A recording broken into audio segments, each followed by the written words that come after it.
Chapter 1160, Shoud ve known. Chapter 1160, Shoud ve known. Proofreader, Papatonks. Glancing at Bu Xingyun and the rows of spies, Bailey Jingwei smiled. The World War may have been over and the Empire's losses the smallest, but with Sir Zhuo using serene shores trading to fan the flames in our territories, you've pushed us close to collapse. I knew then that it would take 100 years for the Empire to recover from the unrest. For that reason I made a deal with those foolish leaders for a century-long peace. Oh, I wanted their lands, but I feared their meddling more by bringing more chaos to our empire. The Swordstar Empire people sneered, giving a look of scorn at the said leaders turned convicts. These morons fell for our delay tactic and were mighty pleased with it. Ha, the idiots. Ling Yuntian was outraged. Bailey Jingwei is vile and shrewd. Our talks hadn't been in our favors at all. I should have just made him cede land as reparations. It never occurred to him that taking anything from Bailey Jingwei was possible after the war. I noticed the shifting sands beneath the surface in the Empire, making another large military campaign like last time impossible. At the very least, half the soldiers had to be stationed to secure the Empire and prevent more unrest or collapse. This was a constraint put on me in facing the four lands, unable to go all out against them. Bailey Jingwei continued with a glimmer in his eyes as he pointed at Bu Xingyun, but this time, sect leader Bu was a boundless source of inspiration. His a spy I placed in the northern lands in time of the last war. His job was simple, to break the Sea Bright sect's barrier. But it ended up with him saving the leaders of the four lands. Sea Bright sect Ling thought so highly of him that he was entrusted with important duties. His power only grew from then on, leaving the northern land's defenses in his care. It got me thinking, if the enemy's defense is controlled by one of my men, it couldn't be easier. War would become pointless, and it saved loads of time too. All it lacked was a suitable plan to take the enemy lair. Ling Yuntian gasped in shame. It was all due to indulging Bu Xingyun that Bailey Jingwei had an easy time breaching their defenses and taking his home, ignoring sect leader Ling's guilt. Zhuo Fan held a constant smile. So Prime Minister turned to finding particular spies, yes? Correct, having spies in the leadership of every land would prove crucial to further my plans. Bailey Jingwei's eyes shone, pointing at the said spies. The war just ended and the lands were in urgent need of making up for their losses, making it the best chance to climb the ranks. I thus chose potential candidates for me to use, starting with Eastern lands. I chose Shangguan Yuheng, because she was the mother of Shangguan Yulin, the best disciple in the Eastern lands. Shangguan Yulin's position made me understand her status, but then Shangguan Yulin turned traitor and died. His mother grew petty and hateful. This only helped more. The higher she went, the more she loathed the Shangguan clan. Could you ask for a better candidate? Ha ha ha. Bailey Jingwei laughed, earning a glare from Shangguan Yuheng. Bailey Jingwei shrugged. Don't look at me, those aren't my words, but Sword King Feiyun's. Though that's reality. To a person consumed by hatred, nothing matters, not even their clan. They'd want it destroyed just the same. But how could she climb the ranks harboring revenge? I then changed her name to Mornyang, to show remorse, for Mo alludes to a mother atoning for her son. And thanks to Shangguan Feixiong going into seclusion, the huge clan only had a little girl leading it. Women, ruthless and soft. Feixiong's daughter actually accepted the apology and considered Mornyang a close friend. Maybe even closer. She was all alone in the clan and then she found the auntie's shoulder to lean on, becoming practically kin. It's a gift from heaven, if I do say so myself.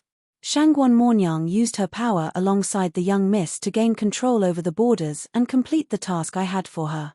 Zhuo Fan nodded with a thumbs up. Marvelous. Why thank you, Steward Zhuo.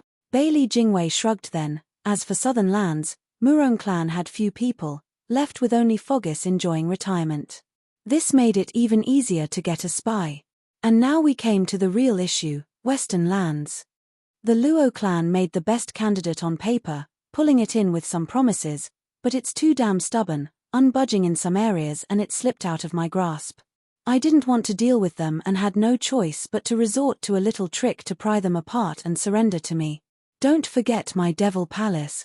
Zhuo Fan reminded him. Bailey Jingwei nodded. Right, the Devil Palace stewards were established was a plague to my heart. All because it was rooted deep in the central area. It always made every move of mine tiresome and slow.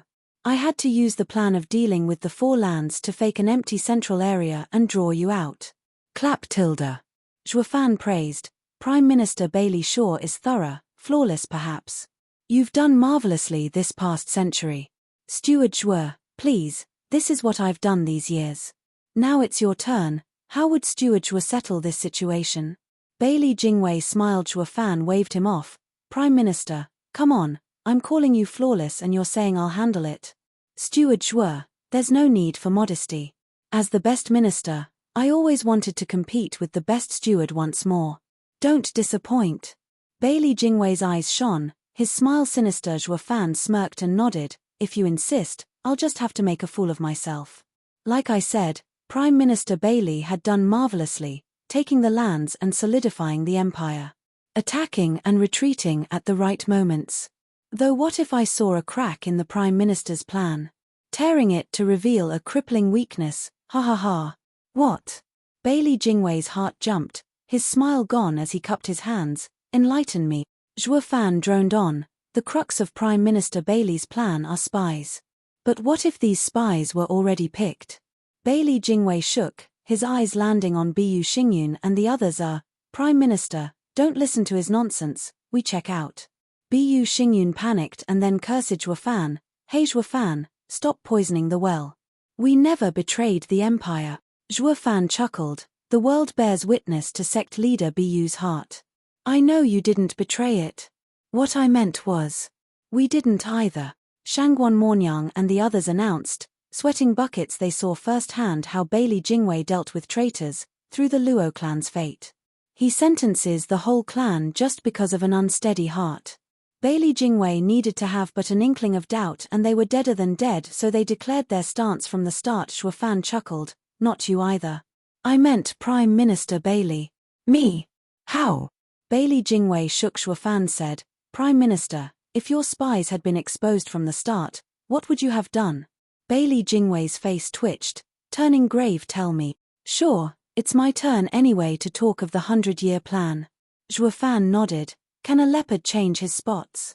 Can a shrew turn into a nice auntie at the drop of a hat and take responsibility for her son? Don't you think it's a bit of a stretch? Sure, it's easy for a girl, since women are always flexible. Hearing of it reeks of something fishy.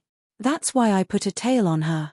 I saw her trying only to further her authority and never contacting the central area, but I was certain this was only a matter of time. She's after revenge and alone it's impossible. As for sect leader Bu, I doubted him the moment he got all 4 lands leaders in the same spot. Then he rose through the ranks and furthered his power while exercising extreme caution. It didn't fit his wild nature. Recalling Shangguan Mornyang, I figured out it was someone's plan. The Prime Minister avoided all contact the past century to protect them, but they all acted the same, aiming high and staying low. Going for power while avoiding conflicts. Bailey Jingwei's face shook, unease festering in his heart. If he found out everything from the start, he has the skills to make it all come crashing down. Zhuofan read him like a book, but I didn't pay attention to any of it, letting you have your fun. If it were so easy to plant spies in the enemy camp, why then would you have resorted to an all-out war? It was precisely because of the huge losses after the war that presented this chance. I just couldn't bear the thought of ruining the Prime Minister's pet project after all that effort. Speaking of, I have the heart of a girl, quite a softie. Though I'm a family man. Bailey Jingwei faltered, his face twitching. If you're a family man, then the whole world has only cruel monsters. The Luo clan looked bleak as they sighed. Steward Zhuo hasn't changed a bit after all these years. Can't he have just a shred of decency? Chapter 1161, Turnaround. Chapter 1161, Turnaround. Proofreader, Papatonks. Steward Zhuo, what did you do next? I'm eager to know. Bailey Jingwei stared hard at Zhuofan, his voice stiff. Then tell me, what game are you really playing? Zhuofan nodded. Sure, I'll say this first. The empire had gone through changes, but its strength remains. With the Prime Minister handling things, restoring it to its former glory was easy. As long as its power remains concentrated, it's undefeated. So I had to help your ambition and give you leeway to enact your plan. What? Bailey Jingwei gasped. You let me? Then, taking a deep breath, Zhuo Fan showed a twisted smile. Prime Minister, remember the empty city tactic 100 years ago? It was and wasn't. But now it couldn't be true. Empty city tactic? Bailey Jingwei started, turning to the Sword Kings who attacked the Four Lands. Shangguan Feiyun was first to say, we assaulted Shangguan clan, but there was no one in sight and we had no trouble seizing eastern lands, though there were more fugitives. Our assault was real, killing throughout the Sea Bright sect, but the Snow Peak Four Elders and Ouyang Changqing were gone. Those cowards fled somewhere and we couldn't pick their trail. Bailey Yuyun said. Dan Qingshan paused and nodded. Murong Klang was deserted, then we found out about Murong Shui. Why didn't any of you say anything? We thought it was normal, that. Bailey Yuyun showed a bright smile and shrugged. They must have found themselves weak and at the news of our coming they fled. It's obvious. Yes, logical. Zhuo Fan smiled. What makes even more sense is when you received news of bestowal for your efforts. And you couldn't smear your record with some pesky mistakes, right? Ha ha ha, but these omissions proved to be crucial. Don't you know that grass sprouts from anything, be it fire or floods? Bailey Jingwei heard Zhuo Fan's disdain and grimaced with clenched fists. Bailey Yuyun found it scornful. What's so bad about some homeless fools? TCH. Report. A frantic man shouted, echoing through the imperial capital as he rushed to present a jade slip. Prime Minister, this is very bad.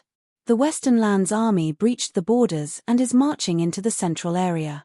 The defenses were overwhelmed and are in dire need of reinforcement. What? Bailey Jingwei and everyone else wore masks of disbelief. Bailey Jingwei grabbed his collar, turning hysterical. What the hell happened?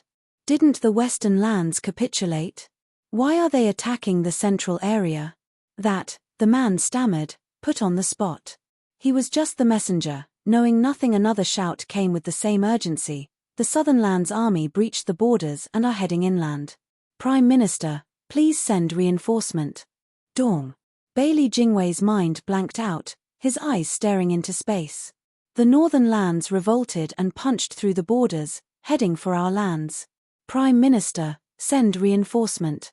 Another frantic shout came. Zhuo Fan mocked and taunted. Your Prime Minister had his men ready to deal with me. He can't spare one man for you. Tell them they're on their own. Devil Palace Lord is a heavy criminal, ha ha ha. Zhuo Fan. Bailey Jingwei glared with bloodshot eyes. What the hell did you do? Zhuo Fan shrugged, but then a melody intervened, sounding cheerful and snappy. Even the tone-deaf could hear its meaning. It's not he who did it. He only came up with the plan and went into seclusion. We did everything. Zither Sword King? Bailey Jingwei raged. Why would you sell out the empire? Liu Mubai said, Prime Minister Bailey, my people died from this same heavenly punishment. 2,000 years ago, I sought shelter in the empire and I'm unclear if the invincible sword forgot about it or merely disregarded me, to not mention the execution. I joined the Dark Demon Lord to crush the empire and avenge my people. That is reason enough. What? Bailey Jingwei gaped incredulously. Even so, how could you have led the empire's elites to strike back at the empire? They all are loyal to it. You might get to lead them once, but they'll never go as far as to betray their country. Zither Sword King showed a vague smile, the zither playing, and if they never were central areas? WH-. Bailey Jingwei's mind stopped working. Zhuo Fan was kind enough to explain, Prime Minister Bailey, I told you, the empty city tactic now was genuine. Did you really think the empire would seize the lands at the end? We'll see who takes over who soon enough. Bailey Jingwei staggered back in realization. Prime Minister, to be honest, while the Luo clan suffered, I have always been watching from the side, wanting you to make your move on the Western lands. This way, the Empire's forces would scatter. While the men you sent into Western lands had long since been destroyed by the Luo clan and Zither Sword King. The men posted in Western lands are Western lands soldiers in central area uniform that Zither Sword King helped hide. The border guards thought them as themselves and opened the arrays, followed by their immediate defeat under a sudden assault by Western lands forces. The same for the other lands?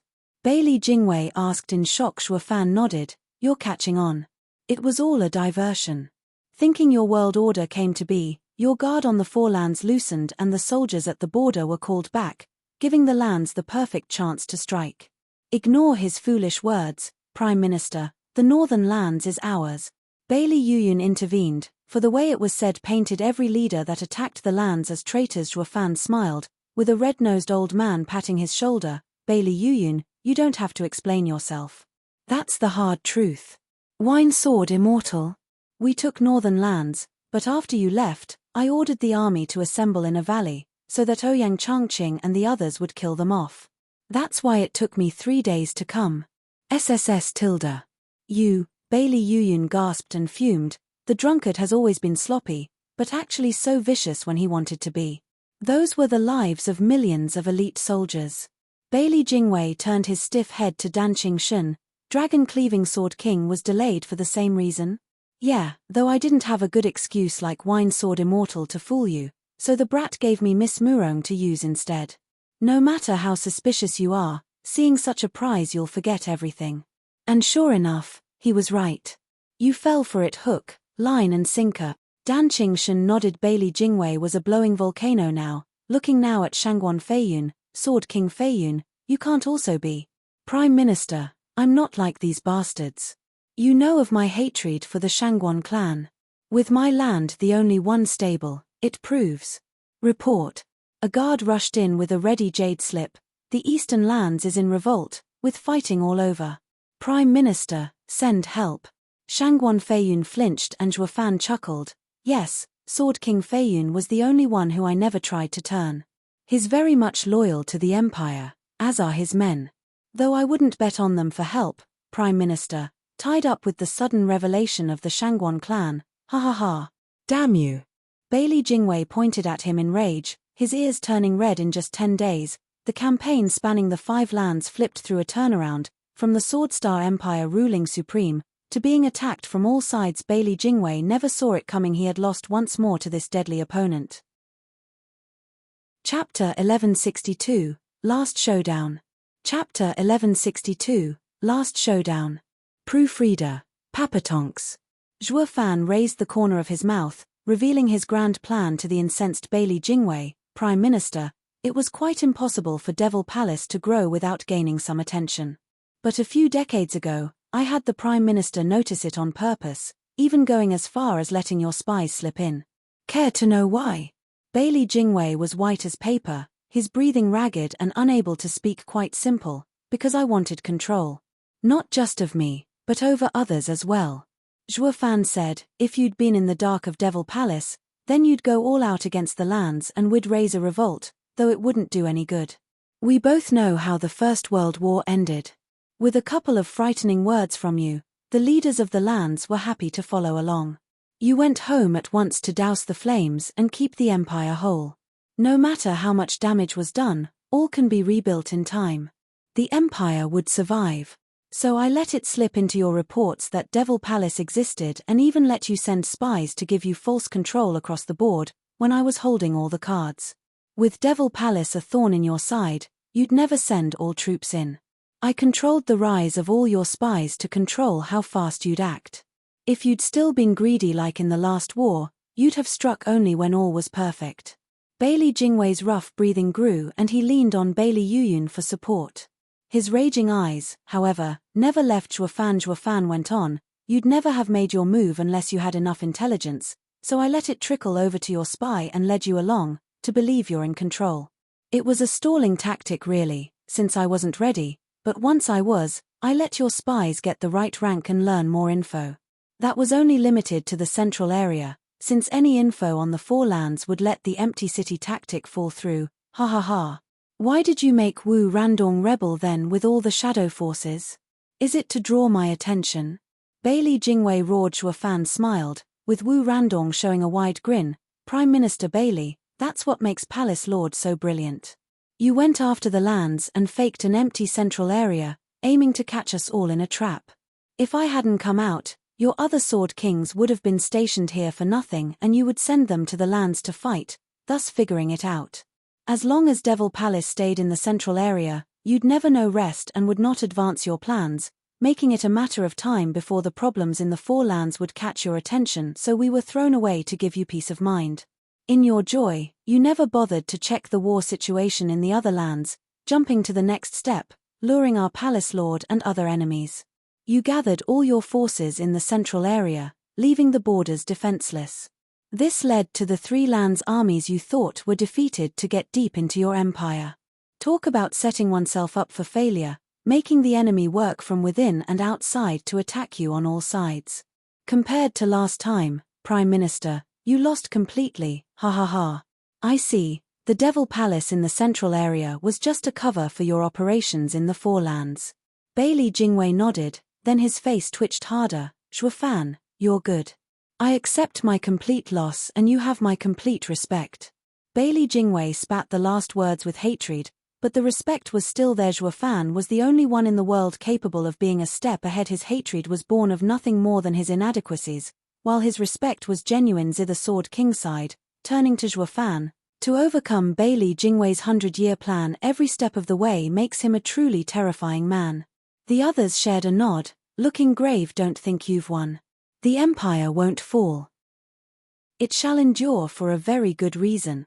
Bailey Jingwei roared, pointing at the convicts. You wanted to save them, so I will cut them down first.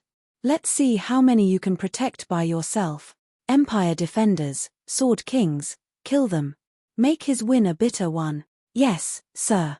The 6 Bailey sword kings flew into action at the convicts. Shangguan Feiyun was hesitant which side to take, but recalling that Zhuofan slighted him, he joined the central area's sword kings in the end. Dan Qingshun and the rest were friendly with Zhuofan, not to mention they had done marvelously. I got nothing instead, and he didn't even consider picking me. Why the hell would I side with him? Humph. Shangguan Feiyun was set to side with the empire regardless of its fate. He had no other options. Whoosh. Zither Sword King hoisted Bailey Jingwei by the neck, shouting, Bailey Jingwei, have them stop. Humph, I won't.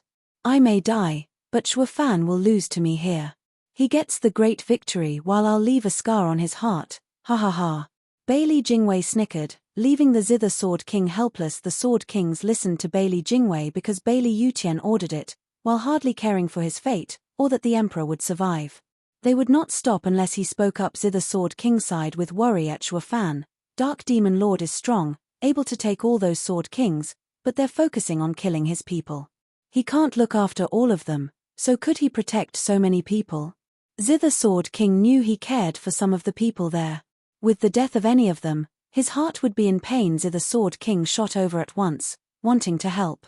Dan Qingshun and Wine Sword Immortal were already there, but since they were all Sword Kings, they were a moment behind compared to the 7 who Tilda. A fierce wind came at Murong Shui as Bailey Yuyun showed a wicked smile. As dreadful power blew over Ling Yuntian, Barley Yuyu glanced at Zhuofan, and decided this man could die from his lack of reaction. She didn't want to kill anyone who Zhuofan cared about or to be at odds with him. Bailey Jingwei would have been pissed if he knew. Barley Yuyu, you rotten turncoat. Why the hell are you going for Ling Yuntian, who Zhuofan couldn't give 2 licks about? But now he was too drunk on revenge to see clearly that he had another traitor in his camp. Bloodlust washed over the scaffold and the convicts, making them feel death on their necks. They glanced at Zhuofan with pleading looks, but he just stood there like a statue. All were on the verge of crying. Dude, aren't you here for us? At least fake it. Bang tilde. As the Sword King's power inched closer, so did death clench their hearts in its grip.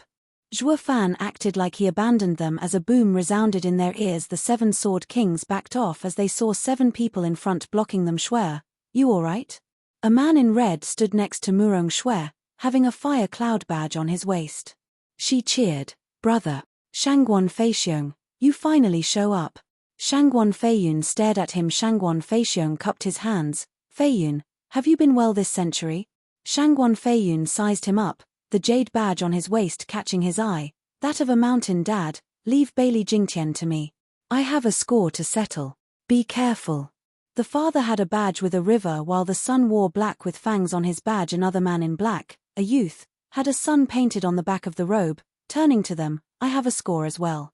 Leave him to me. Why should I? I'm stronger than you. TCH, the youth with the fangs badge huffed. Zhuofan stood still all this time, while the others around were stunned at the familiar figures that had vanished at the end of the First War. Only the Devil Palace disciples cheered seeing them. Our 5 Dharma kings and emissaries are here. With all experts present, the last showdown could begin. Chapter 1163, One-Sided. Chapter 1163, One-Sided.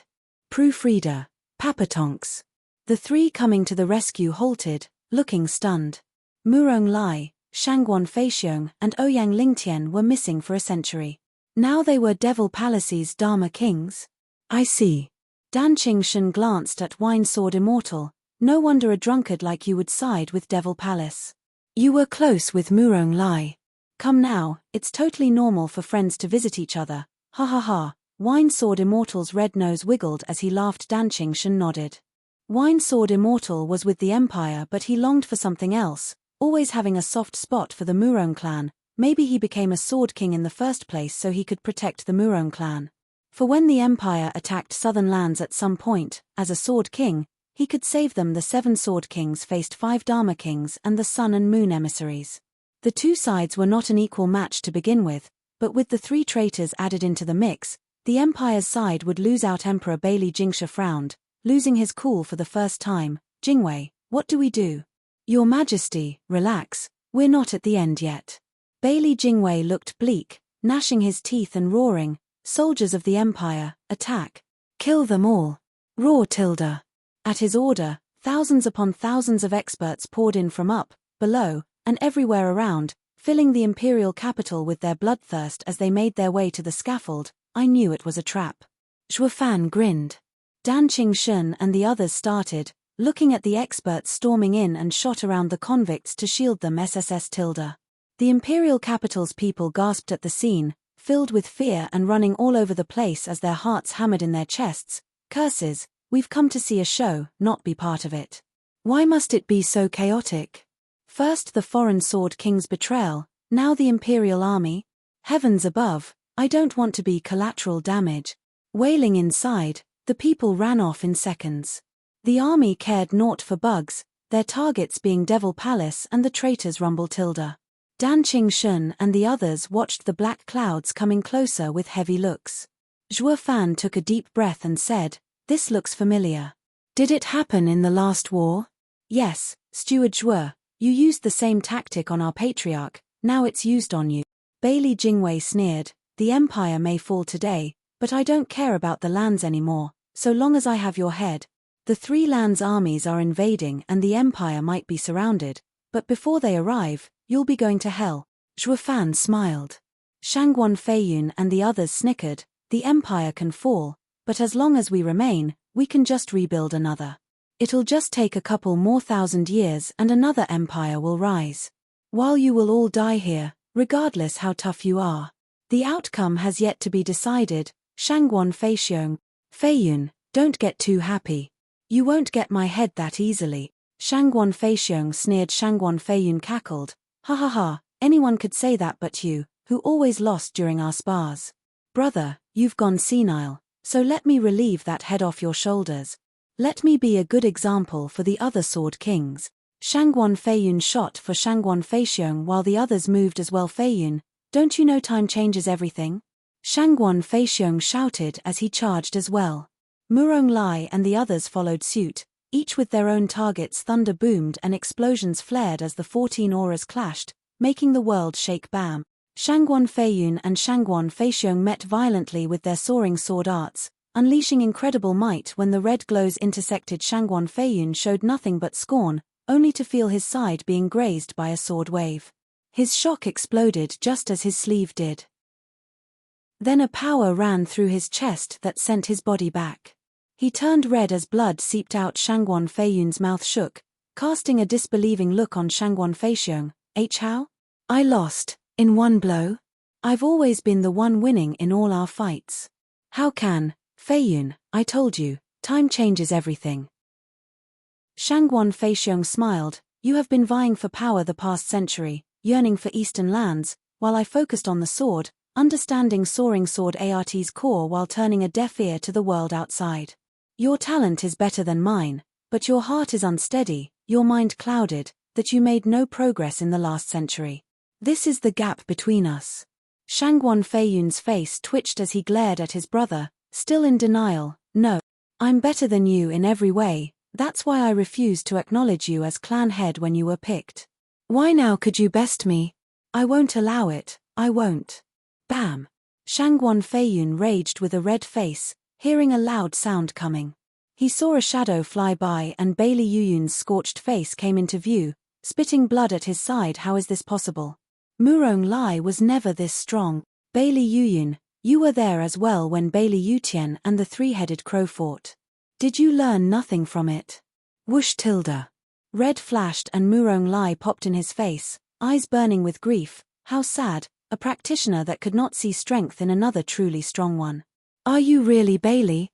Your talents are better, sharing blood with the invincible sword, but none of you inherited his ambition for true strength. None of you are like him. Bailey Yuyun squinted, glaring at the red figure with fear. Shangguan Feiyun shouted, you're both Sword King level experts yet you got done in by Murong Lai so soon? Because he's beyond a Sword King. Bailey Yuyun's eyes were hard. I noticed their eyes changed after Patriarch fought the 9th level spiritual beast, as if their level changed. After 100 years of training, they rose higher, above a Sword King. What? Shangguan Feiyun turned to Shangguan Feixiong and his faint smile. Among us three, I'm still the weakest, with the worst talent and had yet to change. Only my mindset grew, having found a new understanding of soaring sword art. Now you should understand that first you're a martial practitioner so you could reach the Tao. That's what's important. With a clouded heart, you can have all the martial prowess, but never could you touch upon the Tao. Shangguan Feiyun's beard shook in anger, but his heart sank. He just realized that facing his brother he always despised, he had fallen so far behind. It was entirely one-sided. The three, having gone beyond Sword King level, had no trouble dealing with the 7 Sword Kings. They were pushed back all the time, unable to even squeeze a draw. As for the soldiers of the Empire, they kept pouring in for the scaffold, but Dan Qingshan's group of 3 fended them off. But not even they fathomed those 3 old guys would go through such a change in a century. It shocked them to the core. Then they looked at Shuo Fan with a glimmer in their eyes. It was obvious he had a role to play in it. Jingwei, both sides have Sword Kings, so why are they stronger than ours? We can barely hold on. Bailey Jingsha was sweating buckets. If our Sword Kings fall, we have less ways of dealing with them. Bailey Jingwei grimaced, glancing behind at the thunderclap in the distance, his eyes glinting. Chapter 1164, Invincible Acts. Chapter 1164, Invincible Acts. Proofreader, Papatonks. Rumble tilde. Lightning snaked through the clouds with a low rumble, like the growl of a beast.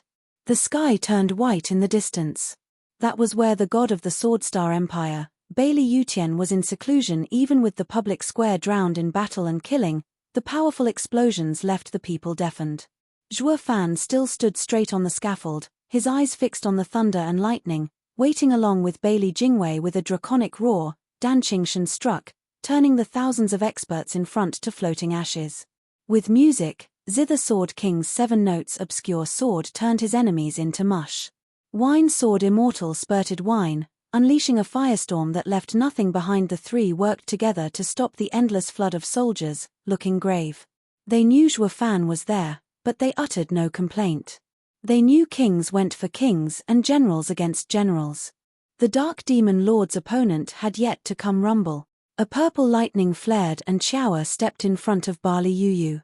Barley Yuyu blocked, making it a draw. Glaring at the purple-haired girl, Barley Yuyu patted. Where did the punk find such a weird expert, so young and so abnormally strong? I was thinking of throwing the fight with this girl, for his sake. It's clear now that I was overthinking things. The girl is so ruthless that me going easy will get me killed. Curses, didn't the punk tell his people to go easy on me? Humph. He forgot everything then. Sister you. The purple girl giggled, teasing, it's been a while, but you're still as strong. Ooh. Barley Yuyu gave her a long look. And you're forgot me already? And you even faked being my mother. Xiaoer. Barley Yuyu started, her eyes wide. You're all grown up and so strong too? Just like your old man, inhuman. I never was a human though. Xiaoer snickered to herself. Sister you, We had a good time back then and always considered you one of us. The Empire is done for, so why not join us? Stop spouting nonsense, the Empire won't fall. Barley Yu flared, then frowned in worry and hesitation. She was of Bailey. The others could betray, but for her to switch sides out of the blue, she'd feel guilty. The patriarch might have been harsh on her, but he was never cruel. How could she betray him without a good reason? Qiao smiled. Fine, since you haven't made up your mind, I won't force you. Once the Empire falls, why not stay with us? Hey, girlie, wake up. Our Empire's armies have you surrounded. Worry about. Are those your armies? Qiao cut her off, pointing. Barley Yu looked over to find a shocking scene. What's going on? Barley's sword kings were all on the ground, battered and wounded. Murong Lai's side held them with a cold stare. In merely minutes, the result between the two sides was an overwhelming victory. Barley Yu stared dumbly. Why are Devil Palace's people so strong? Sister Yu, over the last century, besides me and brother helping father as Dharma kings, those three coots have been doing nothing but being in seclusion to learn the sword with father, ignoring everything else. Qiao cocked her head. Think about it, what kind of people are they really? Stuck together every day testing their sword skills and getting dad's hints, their power sword. They're now stronger than even a sword king. I picked you as my opponent just so those geezers wouldn't hurt you. I've been easy on you already, hey. Barley Yu's face twitched. You went easy? Of course, why do you think you're still standing there? Fine. Feeling sweat trickling down, Barley Yu figured out the truth and felt like she aged then and there. The new replaces the old. That same cute child turned out to be going easy on me. The Emperor, Bailey Jingsha, was dumbstruck, slumping in his throne. It's all over. All sword kings. Bailey Jingwei gave him a look, then clenched his fists, waiting as his eyes refused to give up. Bam! With the last explosion, Shangguan Feiyun fell among the other sword kings of the Empire. Shangguan Feixiong and Murong Lai walked up. Looking down on them, Ouyang Changqing chuckled, pointing at Bailey Jingtian. What's wrong? Now you know how even 100 years isn't too late for a gentleman's revenge, lone arm sword king. Just kill me already. Bailey Jingtian huffed. Ouyang Changqing sneered. Shangguan Feixiong stared at Shangguan Feiyun. Feiyun, you betrayed the clan and it's my duty as the elder to take you back and be punished. I have nothing to say to you. Shangguan Feiyun closed his eyes, his fists still clenched, his scarred and bloody face desolate. Shangguan Feixiong cupped his hands. People, leave Shangguan Feiyun to me. The rest can be Devil Palace's captives and yours to do what you like. They all nodded. Thunder exploded just as they were about to be taken in. From far in the distance a flash of purple passed and a violent surge spread over the battlefield. That's. They all shuddered at the familiar pressure. Bailey Jingwei lit up, cackling. Ha ha ha, final. Our patron god is here. Zhuofan, Devil Palace is finish. Whoosh. The purple glow flew up like a lightning dragon, dyeing the entire sky in purple.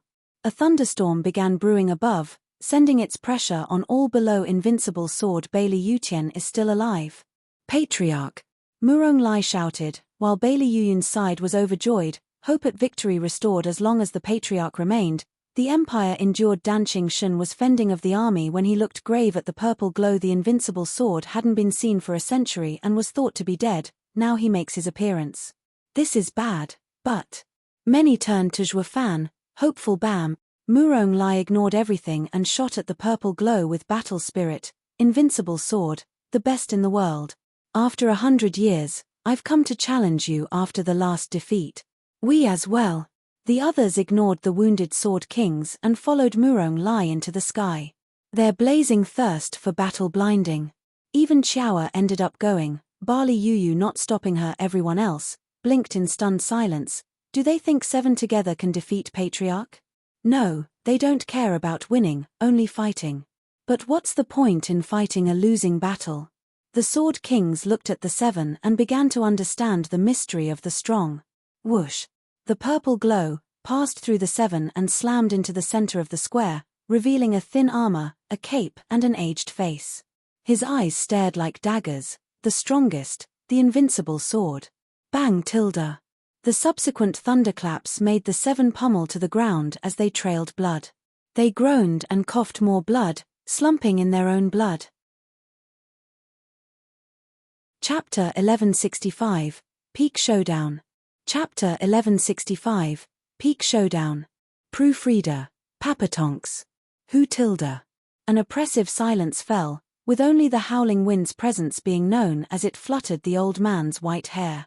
There were no shouts, no clashes, on the square. Even Danqing Shen's group of 3 stopped. All eyes were on the old man, built like a god, with sharp eyes and a deadly aura. It only took 1 moment for the Dharma kings and 2 emissaries to be on the ground, wounded. Behold the power of the invincible sword. His the living proof that the Sword-Star Empire shall never fall. All of the Empire's soldiers were filled with worship and respect, while everyone else saw him as a monster. Ling Yuntian felt regret. I must have lost my mind to spare this insane freak back then.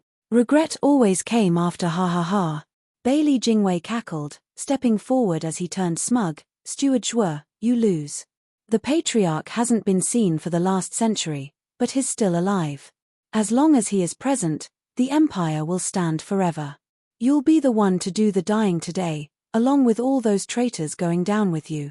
Your 100-year plan is wasted. Roar tilde. The soldiers roared in approval and excitement. The Empire's strongest symbol was their god, the invincible sword. The sword kings could fall, but never him. Barley Yuyu turned a worried look to Zhuo Fan, her fists clenched. She didn't know how he got away from Patriarch last time, but now his 7 experts were on the ground. How was he going to cope with the old man?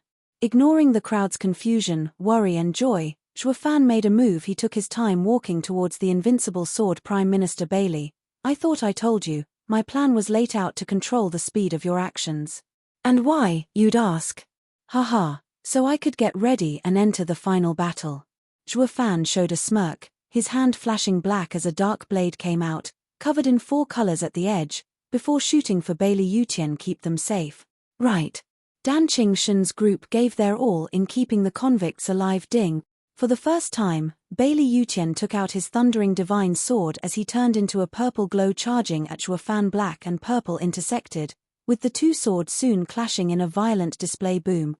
The shock wave shuddered the earth and rippled the sky, followed by a fierce gale and dust storm. Bailey Jingwei and the Emperor ducked at once, sticking their heads to the ground, and letting the deadly winds pass over their backs, but they still felt pain. As for the soldiers, they exploded in a shower of blood and gore, adding a dark red tint to the already bloody spectacle. More than 100,000 lost their lives just then, reduced to gunk on the ground, never knowing what hit them. The shockwave went for 1,000 miles, laying the imperial capital to ruin. Bailey Jingwei finally looked up after it passed, only to see rubble and dust replacing the lavish imperial capital. The other lucky survivors looked around shell-shocked. Mommy, what power was that? It leveled imperial capital. Everyone that lived were shaking in fear and alarm. Only Bailey Jingwei laughed. See that? This is the power of the patriarch. Zhuo Fan, you're nothing but a conniving ant before him. The terrified soldiers perked up at the prospects. This is the patriarch's divine might. 1 sword is enough to send all enemies to hell. We won. Barley Yuyu crawled to her feet, hearing Barley Yuyun's cackle, and shook. Her heart was a mess, in frantic worry as she looked around. Where's the punk? He couldn't be dead. But with Patriarch's power. Barley Yuyu grew restless. Prime Minister Bailey, you're getting ahead of yourself. Bailey Jingwei froze, peering through the settling dust at the scaffold and the safe convicts. Only the 3 protectors looked a bit pale and coughed blood. Zhuo Fan had them take the aftermath, but it also left them wounded. Danqing Shen sighed. Such is the invincible sword's power, able to give us heavy wounds without trying. Taking on that strike would have annihilated us for sure. The old man is a terrifying monster. Yeah. The other 2 agreed. Bailey Jingwei snickered, obviously, since none can withstand the patriarch's godly might. Did you think Zhuo Fan can take his strike? Ha, what a sick joke. Not just take it, but win. Danqing Shen wiped his mouth of blood, showing a wide smile. Prime Minister Bailey, didn't you find it strange how, having fallen in with the Empire for 100 years, we betrayed our homelands and struck at our own people, letting the whole world scorn us, yet turned our back on the Empire at the very end? Bailey Jingwei stared at him hard. Danqing Shen grinned and shouted, because we saw hope in defeating the strongest. That is Zhuo Fan. The other two nodded, showing conviction. Bailey Jingwei grimaced, whipping his head to turn to the fight. Hu Tilda. A wind blew the dust away and revealed two men with divine swords grinding on each other. Bailey Yutian held the sundering sword in his aged, but strong hands, looking excited. Zhuo Fan, in white, grinned as he met him with the black demonic sword, shining eerily. The black and white complemented each other to bring about new, deep contrasts. The swords screeched as they grounded, sending off sparks. The two were matched. Impossible. He blocked the Patriarch's strike? Bailey Jingwei cried out, looking out of it, shaking his head to break away from reality. No, no one can take the Patriarch's strike, no one. Everyone was just as shocked, even the Sword Kings and the soldiers. Only Danqing Shen's group grinned. We knew the brat will be the end of the invincible sword. I felt it the moment we fought. The Empire will fall at his hands. Zhuo Fan, finish him, and be the peak of the world. Zhuo Fan's ears twitched at the shout, but his mouth widened. That's a given. SSS tilde. The Chilean arm flared scarlet as Zhuo Fan worked his magic and the swords began to shift. The black sword used overwhelming power to push the purple one back. The invincible sword gripped the sundering sword as he staggered back one step at a time, the veins on his hands throbbing with strain, yet still unable to match the pressure. He grit his teeth, landing his sharp eyes on Zhuo Fan, filled with battle lust. 10,000 years, that's how long I waited for a worthy opponent. This fight, this peak battle is where I belong. Ha ha ha. Bailey Yutian laughed with joy. Zhuo Fan. Chapter 1166, Sword Energy Storm. Chapter 1166, Sword Energy Storm. Proofreader. Papatonks. Bam. Bailey Yutian roared as he pushed, giving it his all. Zhuo Fan's right arm shone redder, swinging the blade and making both of them fall back. Zhuo Fan went back 20 steps while Bailey Yutian slided just as many. The two then snapped into action, meeting in the middle again. The audience was dumbstruck, with Bailey Jingwei the most affected. No way, there's no way he can stand up to the Patriarch. How did he gain such power? Look. Bailey Jingsha patted his shoulder, pointing at the sky. Bailey Jingwei shook, his mouth agape. The others noticed it too and were now looking blankly. Barley Yuyu and Danqing Shen were looking at the baffling scene like it was the stuff of dreams. It made not an ounce of sense. The sky was split cleanly in two. One bird approached the dividing line and as it flew under it, its head got looped off. A human did that. A human had cut the sky in two. This can't be happening. Looking closer at the dividing line, it was right where the two had separated. The two had given their all, and while neither budged, the sword energy shot into the sky and cut it instead. The audience found the two even more monstrous. Just how far are they on the path of the sword to cut the heavens? Gulping hard, they only held fear for them. This isn't humanly possible. Bailey Yutian ignored the weird looks, grinning. Ha ha ha, it's great that you survived and came to meet me. Let's settle our promise from 100 years ago. The winner goes to Devil Mountain, reaching new heights. While the loser will become a stepping stone, stuck in this place. Whoosh tilde. Waving the demonic sword, Zhuo Fan turned cold. That's why I'm here, to return there as the best in mortal domain and challenge higher beings. Bailey Yutian did the same with no qualms, shouting, good, but I'll be the one reaching it while you will make me grow in this fight. I'll be the winner. Bailey Yutian laughed, filled with thirst for battle. Zhuo Fan smiled, his aura flaring. The Empire's Sword Kings were startled, recalling Murong Lai's words, Patriarch isn't here for Swordstar Empire, but to answer the challenge. Zhuo Fan worked hard to ruin the Empire and unite the lands, but seeing the Patriarch, even he put aside the Empire's fate, fighting just for the sake of it. Is this the world of the strong, unsullied by the mundane? They saw it now through a different light. That's why Murong Lai said we're unlike the Patriarch. This proves it. Hu tilde. A wind passed, drifting a ruined leaf and letting it float down between the two, giving start to their second clash. Only this time, the two turned into specters, fading in and out as they struck. The air was thick with energy, like something was wrapping around them. One with the world, the kid reached this state as well. Bailey Yuyun cried out. When the invincible sword cut down the 9th level spiritual beast, he showed the same effect. He thought only the Patriarch could reach it, but now, 100 years later, Zhuo Fan had caught up. The kid is a monster not even the Patriarch can compare with. Bang tilde. The divine swords met, the only moment when their figures were remotely visible. They then clashed left and right, and all over the place, the constant ringing of metal deafening to the audience as the air looked to be torn asunder. The dumbstruck onlookers were left agape. This level of skill went beyond anyone's comprehension, even a sword king's. They couldn't even see the moves. They finally understood the difference between a sword king and the invincible sword. It wasn't just power, but also understanding. Yet Xue Fan had enough of both to meet the invincible sword at every turn. Bang tilde. As they clashed, the rest of the people there couldn't even catch a shadow, only hearing the resulting explosions and seeing the fracturing air. Worry crept in as sweat poured down.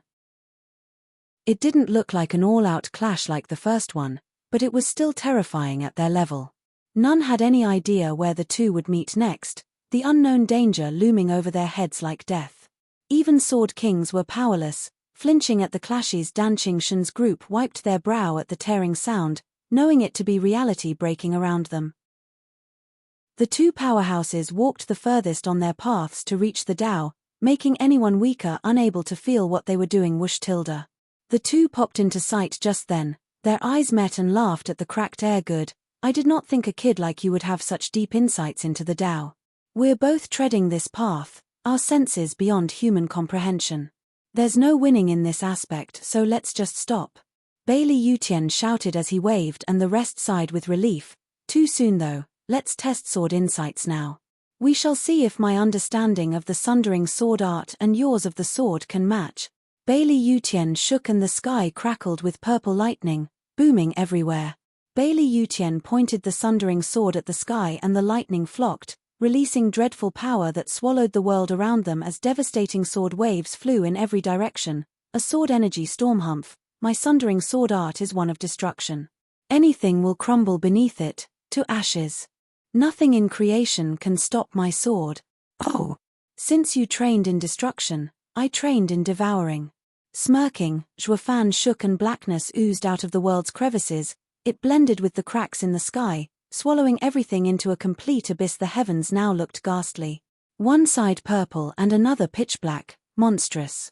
As the growls began, the people shook with fear, their imagination going wild thinking of the savage creatures that might pounce on them from the darkness. Looking at it another way, the two's mastery of world energy was at a tie, with each slicing half of the heavens for themselves. This never happened in the history of the Five Lands, that of someone able to take control of any piece of the sky from the invincible sword. The audience paled, with the sword kings' faces twitching. Using swordsmanship as a contest means drawing on the world's energy to turn the world into a battlefield.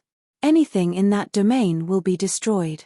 To make it worse, it's between the invincible sword and Xue Fan of all people. The invincible sword's sundering sword is one of utter destruction, erasing anything it touched. Xue Fan's power is still unknown.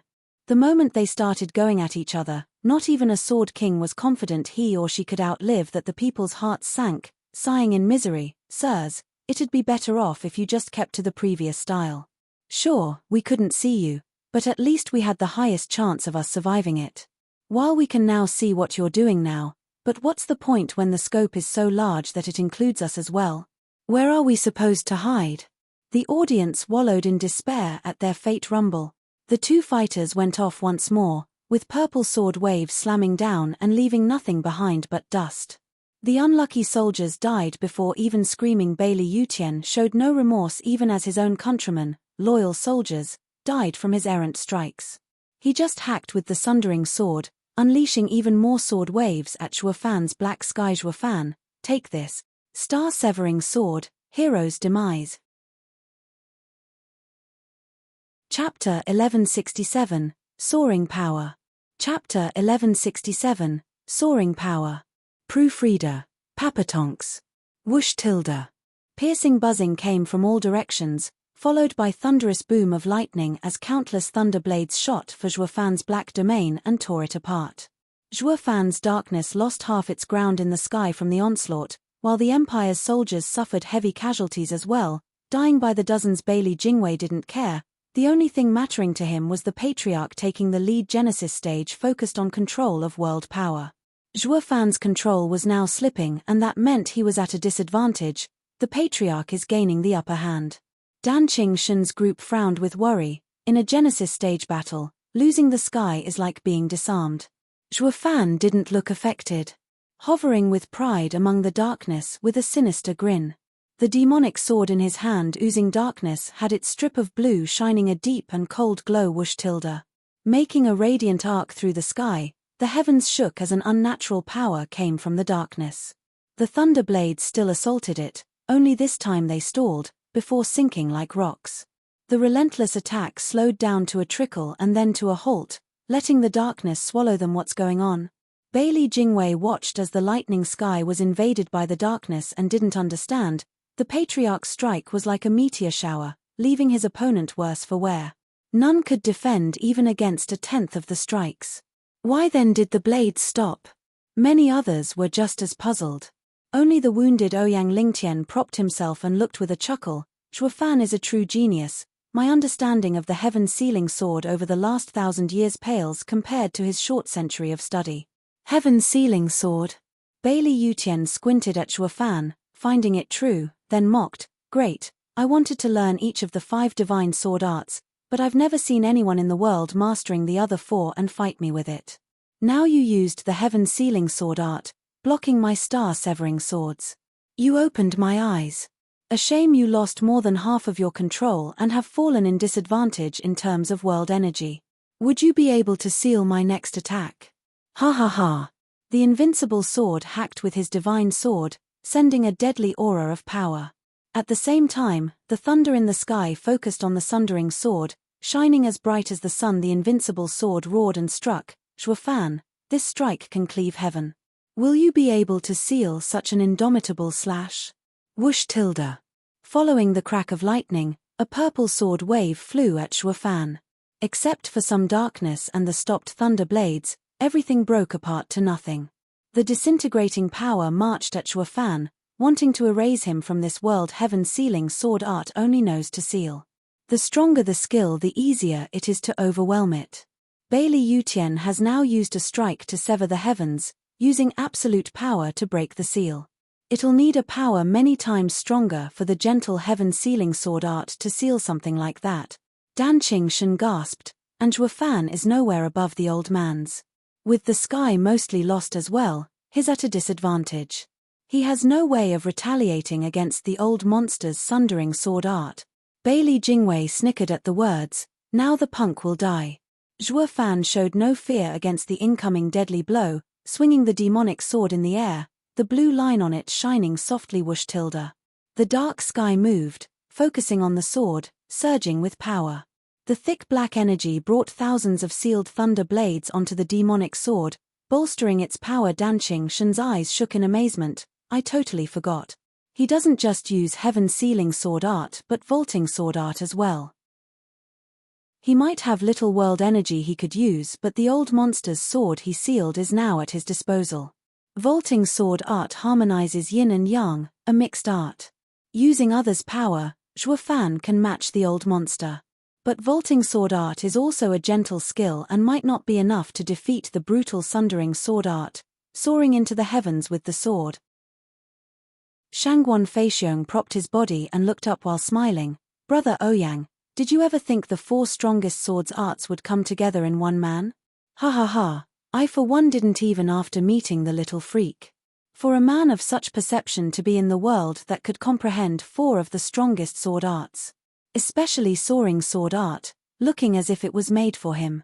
Never in my wildest dreams would I ever conceive that the soaring sword art could unleash such power in the hands of a man.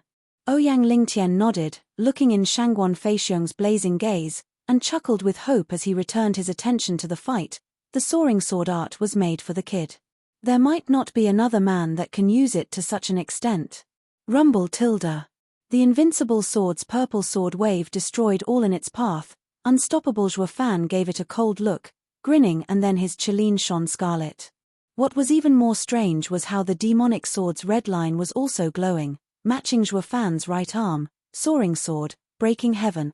The purple sword wave was upon him, burning most of his black domain, but Zhuo Fan never lost his cool. His grip tightened and he slashed the sword, glowing a blinding red. Whoosh tilde. A red wave shot, clashing with the purple one. Boom. Seconds after the deadlock, the purple lightning sword wave crumbled dawn. Everyone else was gobsmacked. The Patriarch's strongest strike got defeated just like that. How?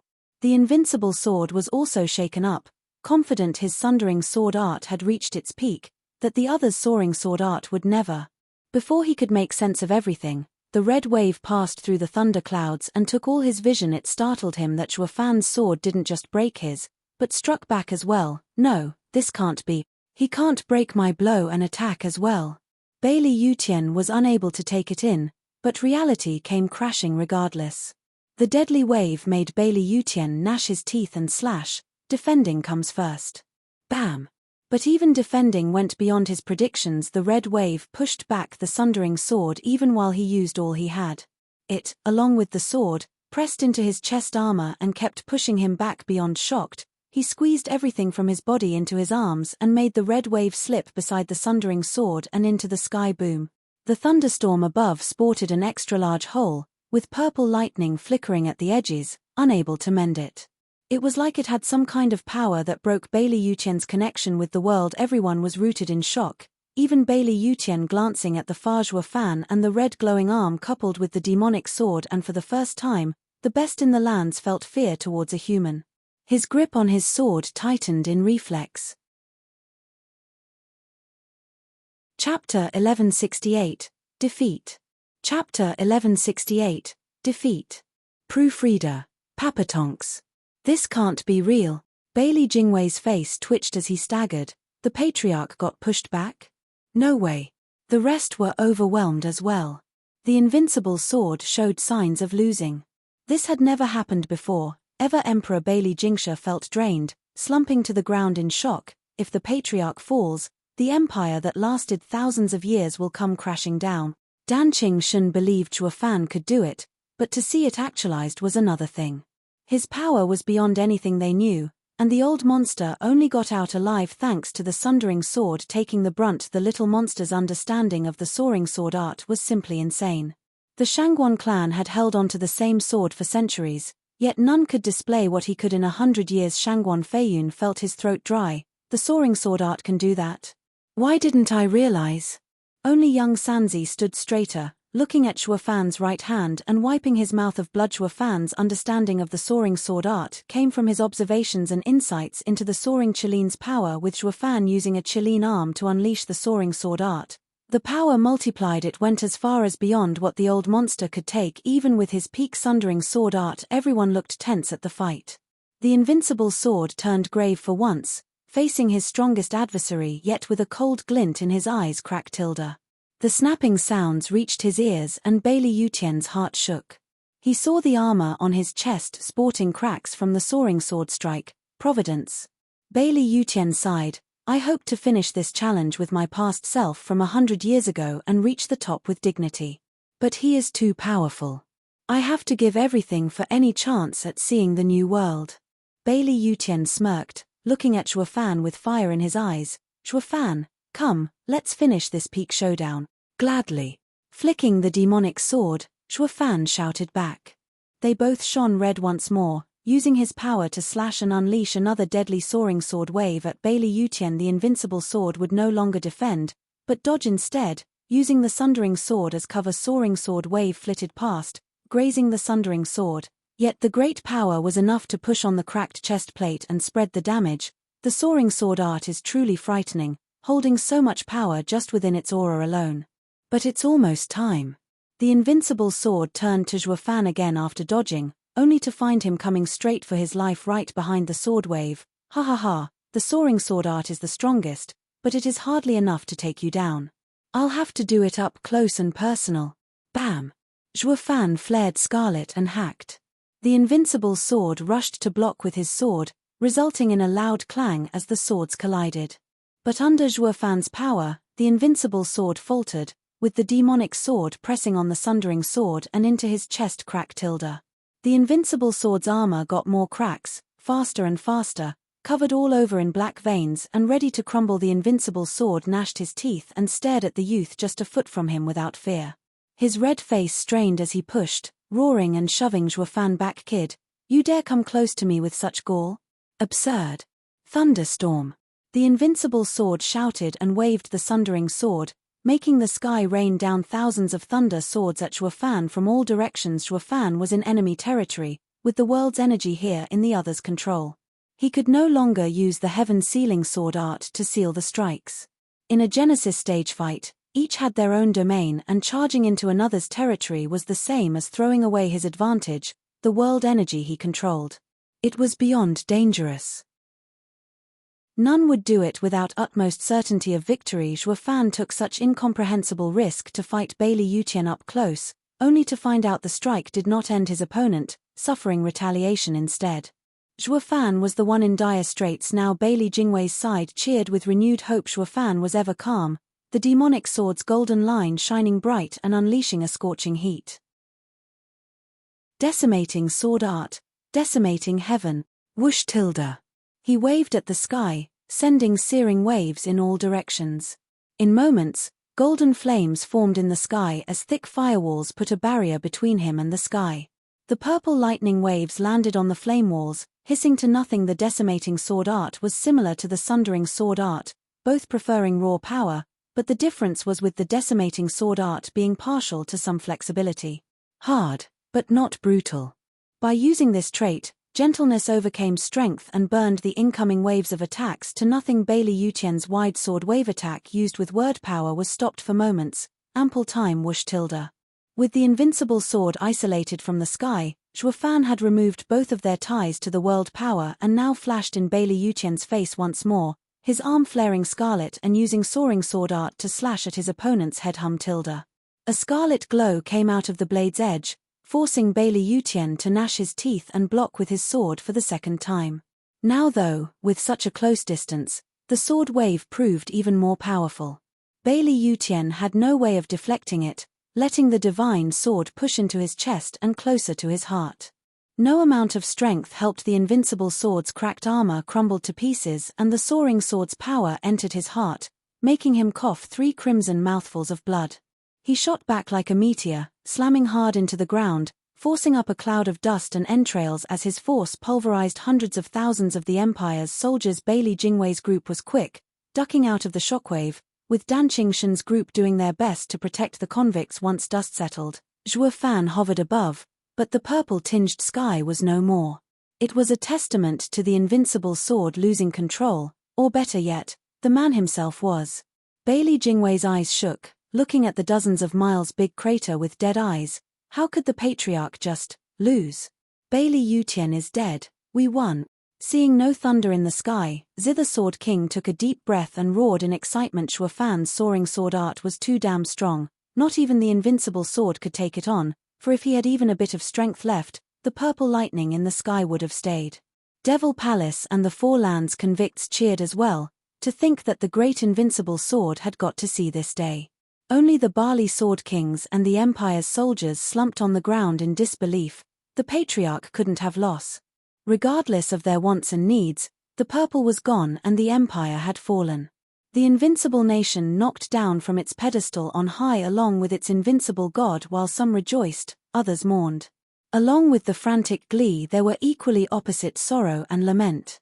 Zhuo Fan kept staring at the crater. Even now, the sword was strong, but only enough to damage the old man, not kill him.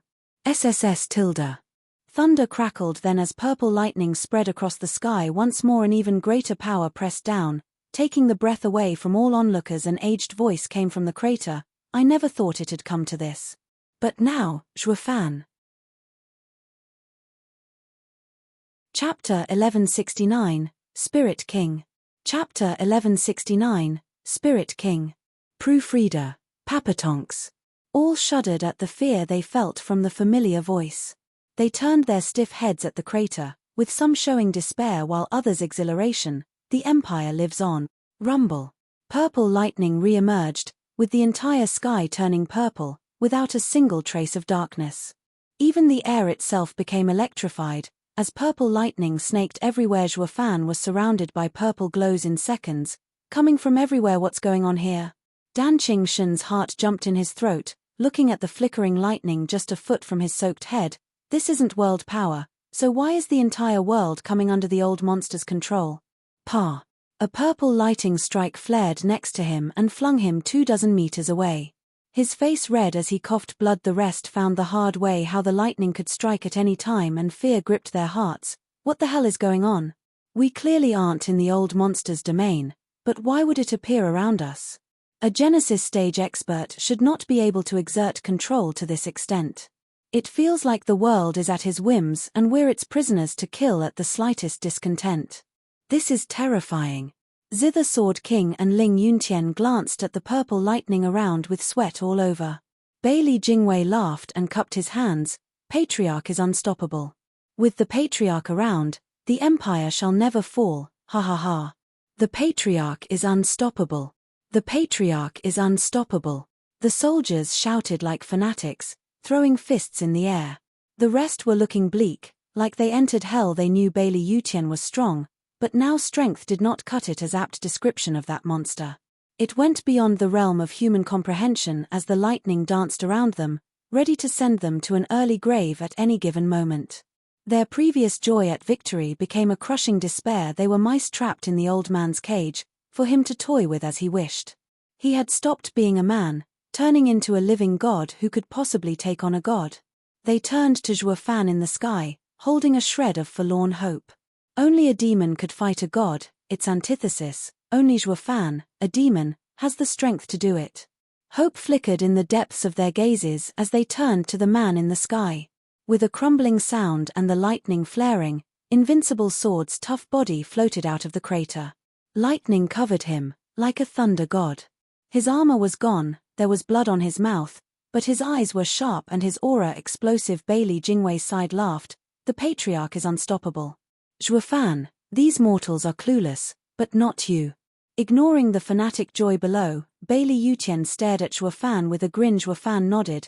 Above Genesis is the Spirit King stage, wielding the power of the air around us. A Genesis stage expert only controls the power above to give him a boost in battle. A Spirit King is like a border official, able to control the entire space. Every corner is suffused with your power, for you to do anything you want with it. That's a Spirit King. Yes, I knew you're not like these mortals and know far more than we do. Bailey Yutian laughed. Zhuo Fan, the day you told me there's something above Genesis stage, I was skeptical. Even as I saw you fight the sea demon, doubt remained. Only when I advanced and felt all the power you spoke I realized you never lied to me. Mortality through spirituality, imperial, saintly and sovereignty, it's all real. Devil Mountain is real. That's why I can't wait to see everything for myself.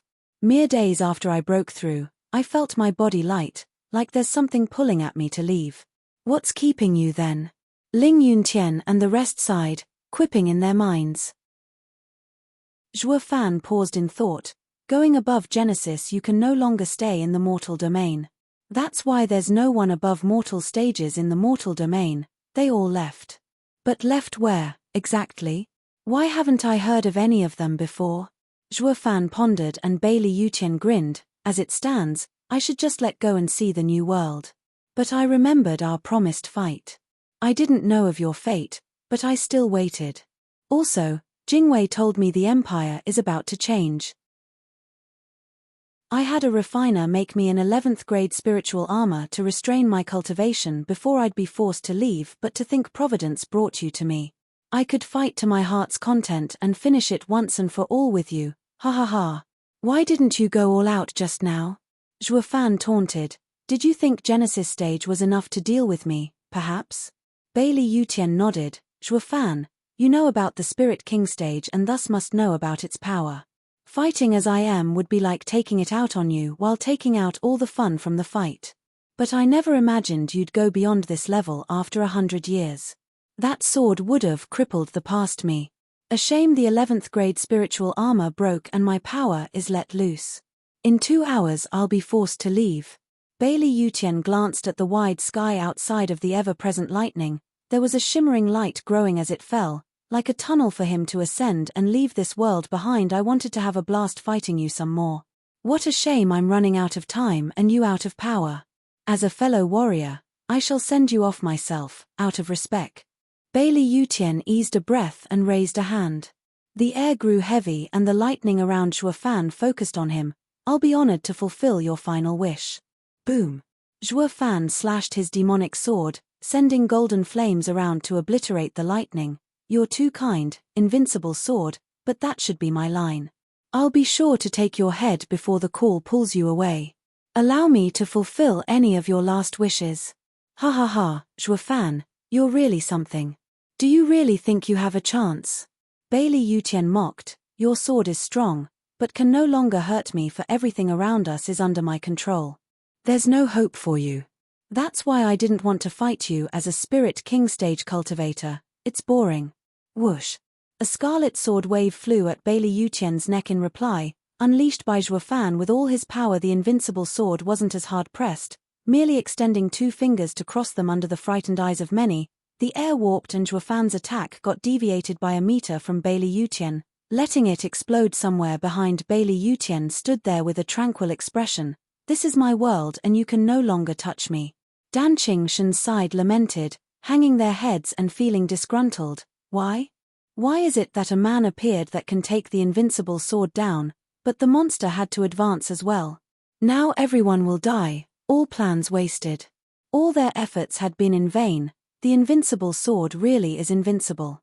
Bailey Jingwei's side had a victorious smile and stuck out their chests. None noticed that Zhuo Fan wore a sinister smile as well. He sometimes touched his covered eyes with a calm expression. I should go all out as well, ha ha ha. Chapter 1170, Unsealed. Chapter 1170, Unsealed. Proofreader, Papatonks. Thunder Cage. Bailey Yutian raised his hand in Zhuo Fan's direction and grabbed at air. A shame I'll be the one going to Devil Mountain. Zhuo Fan, farewell forever. Rumble. Thunder rumbled, like the space was cracking as the lightning around Zhuo Fan boxed him in like a claw from all directions. Purple lightning was prevalent everywhere he looked, blocking any means of escape. Zhuo Fan was fated to be blasted into thousands of pieces, watching their only hope about to shatter. The rest sighed. Luo Yunchang teared up as she cried, Zhuo Fan, Master, Big Brother Zhuo, Steward Zhuo. All of the Luo clan was worried, yet powerless to do anything more than shout. Qiao and Jiyu Santong were his children, and the only ones calm. They just watched, like it was all just a show. Ouyang Lingtian gave them an odd look. Aren't you the least bit worried your father's about to die? Why should we be? You call that dying when Dad didn't even go all out? Jiyu Santong scoffed. Wait until Dad's out of tricks and can't do anything. That's where the real danger is. Until then, this is nothing, hey. Ouyang Lingtian gave him a long and dull look. Your dad didn't go all out yet. He used all of the 4 sword arts, and even that wasn't enough to deal with Bailey Yutian, now a stage above him, a Spirit King. How can he still have a way of pulling off a win in this desperate situation? Ice King, you just don't know our dad. Qiao teased. Dad only focused on the sword for the last 100 years, but it's not like he didn't beat others before that. You know, most of Dad's power is in his eyes. Anything short of that means going easy. Eyes. Ouyang Lingtian's side blinked, turning to the white figure in the sky, and found him to be unfazed from all the deadly lightning crackling around. He gave a casual pull at the eye cover and showed eyes encased in ice, along with a strange mark on his forehead. I understand the heaven sealing sword art fully and know how to use sealing. The eyes shouldn't lash out again, ha ha ha. Zhuo Fan made a sign and brought 2 fingers to his forehead. Tilde. The mark on Zhuo Fan's forehead glowed an intense blue as it faded slowly from his skin. As its power disappeared, the frost on his eyes melted. Zhuo Fan became excited, eagerly anticipating the result. Tilde. The lightning was right next to him now. Bailey Yutian flicked his hand and the area crackled hard. Zhuo Fan was surrounded by a flood of lightning, the purple color so blinding and the power terrifying. As it spread, everything in its path died. Zhuo Fan, Luo Yunchang wailed, with the rest sighing. Barley Yuyu hung her head forlorn. I should have stopped you from meeting the patriarch, but now. Ouyang Lingtian made a weird face, turning to Jiyu Santong. Where's your dad? Dead. The 2 still looked undisturbed, puzzling the other Dharma Kings. Bailey Yutian sighed at the white glow becoming stronger and bigger. A poor ending, but at least I got my pass for Devil Mountain. Now I can go without qualms, ha ha ha. Aren't you afraid I'll be laying waste to your empire if you go? A wild laughter came. Bailey Yutian's heart jumped, turning to where the lightning was most focused. Rumble tilde. A crackle far louder and terrible than the purple lightnings covered the sky as black thunder flames exploded into existence. The purple lightning put up no resistance in its path, revealing a most familiar figure, unaffected by the encroaching black flames. But now his eyes were opened. The right eye glowed golden with 4 rings while the left eye glowed faintly blue with sparks around the sucking abyss of flames. Bailey Yutian gasped. "Why are you not dead? I told you, I should be the one to fulfill your will. How could I die before that?" Zhuo Fan smirked. Bailey Yutian stared at him hard, then chuckled. "Humph, it won't change anything regardless. You are in the Genesis stage and can't do anything to me. I'm truly invincible now. I don't know how you lived through that, but you can't harm me. You can survive every time you want, but you'll never win." Zhuo Fan gave a deep smile in reply. "True, against a spirit king, the Genesis stage is worlds below." Bailey Jingwei snickered, filled with disdain. "You got out alive, but the patriarch's the ultimate existence of this world. What could you possibly do?" "Humph." Bailey Yutian's eyes shone and sent a palm attack, a sword king's lashing. "Let's see you deal with this." Whoosh tilde. The whole sky crackled and was littered with purple sword waves as they rained down on Zhuo Fan. Unlike the last time, not only the range was way bigger, but the power had multiplied as well, as did their numbers. The thick hail of energy blades came down on Zhuo Fan, to skewer him and bury him. Invincible Sword watched for anything he might pull this time. It was quite baffling how Zhuo Fan just stood there, not budging an inch. Whoosh tilde. Zhuo Fan flickered out of sight, the wide attack hitting nothing. Where'd he go? Bailey Yutian started whoosh. A fierce gale blew out just then from his side. Bailey Yutian flinched and slashed with sundering sword in reflex. Bam! With a scarlet glow and the familiar ruthless power coming into his heart, Bailey Yutian's hands went soft as he got flung into the air. His blood was boiling as he stopped in the air, finding Zhuo Fan in his previous position, with his right eye shining in one golden halo. "The space is under my control. How did you get next to me?" "That's impossible." "Thunder flame void annihilation." Zhuo Fan's reply was a quirky smile, his right eye shining in 2 golden rings while his left flashed with the black thunder flame. Whoosh tilde. A broken beam of black flames shot from Zhuo Fan's eyes and at Bailey Yutian. Thanks to Zhuo Fan's boost in power, his eyes grew stronger as well, to a terrifying degree. Even Bailey Yutian, a fresh spirit king, was slow to react against the thunderflame-empowered void annihilation as it came for his life. Bailey Yutian could only use the ability of a spirit king, extending his fingers to warp space in front of the attack and deflect it. It didn't help. Bam! The attack hadn't deviated even an inch, the black beam of flames shooting for the invincible sword still. As void annihilation was the bane of any spatial skills, no spatial attack could affect it. The move wouldn't be so named otherwise. The thunder flame was also capable of burning anything in existence. The invincible sword ended up a powerless spirit king before this kind of attack, forced back despite his overwhelming power. The divine eye of the void was a sovereign's ultimate skill as well. There was hardly any skill more qualified in the spatial field in the whole sacred domain. Chapter 1171, Unleashed Power. Chapter 1171, Unleashed Power. Proofreader, Papatonks.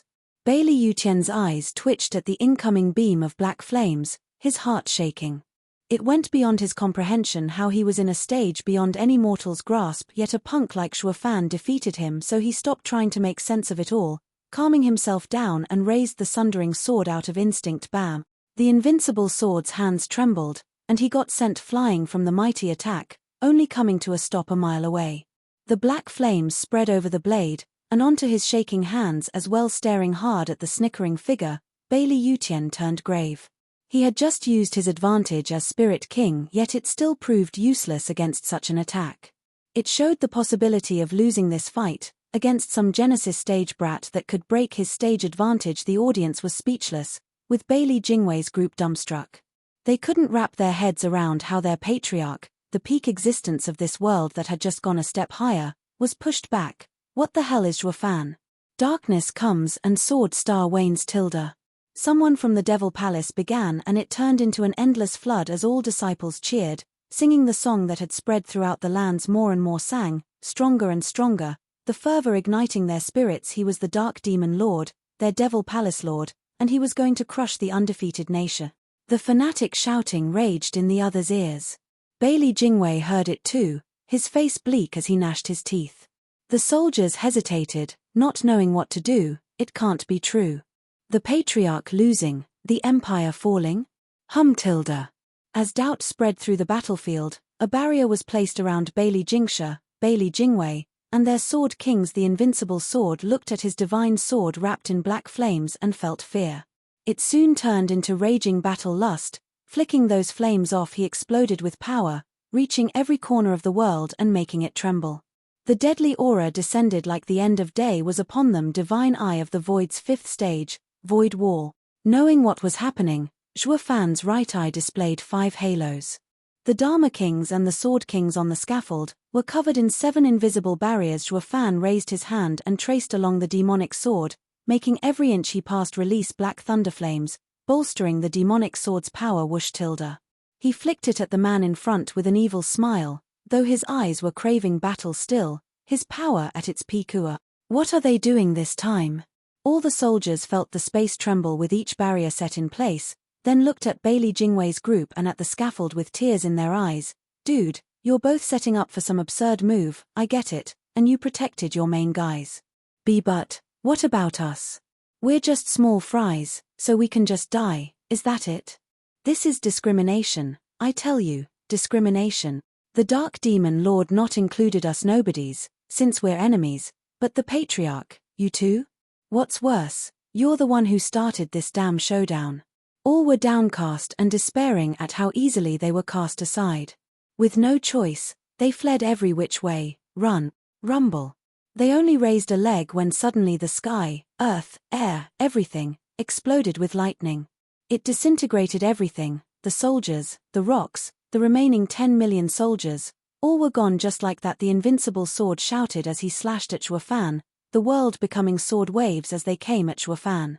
Such a move was enough to do in a sword king. From the pressure and errant power alone, all the lucky survivors witnessed such godly power from the safety of their barrier. Is this the fully unleashed power of a spirit king? It's dreadful. It's like fighting the world itself. He controls the air and everything in it. Who could ever hope to overcome all that power? That's why they set up barriers. It's the only reason we can witness such might without turning to ashes as well. Having front row seats at the untold destruction, everyone felt a chill down their backs. They gasped at their fortune of being important enough to not get kicked to the curb. Some looked worried at Zhuo Fan. How was he going to face off against the world that had now turned on him? It was beyond merely sending waves of soldiers like they did with the invincible sword back in the last war, but against such incredible danger. Zhuo Fan smiled. Even with the world under Bailey Yutian's control, he won't ever get to control my surrounding.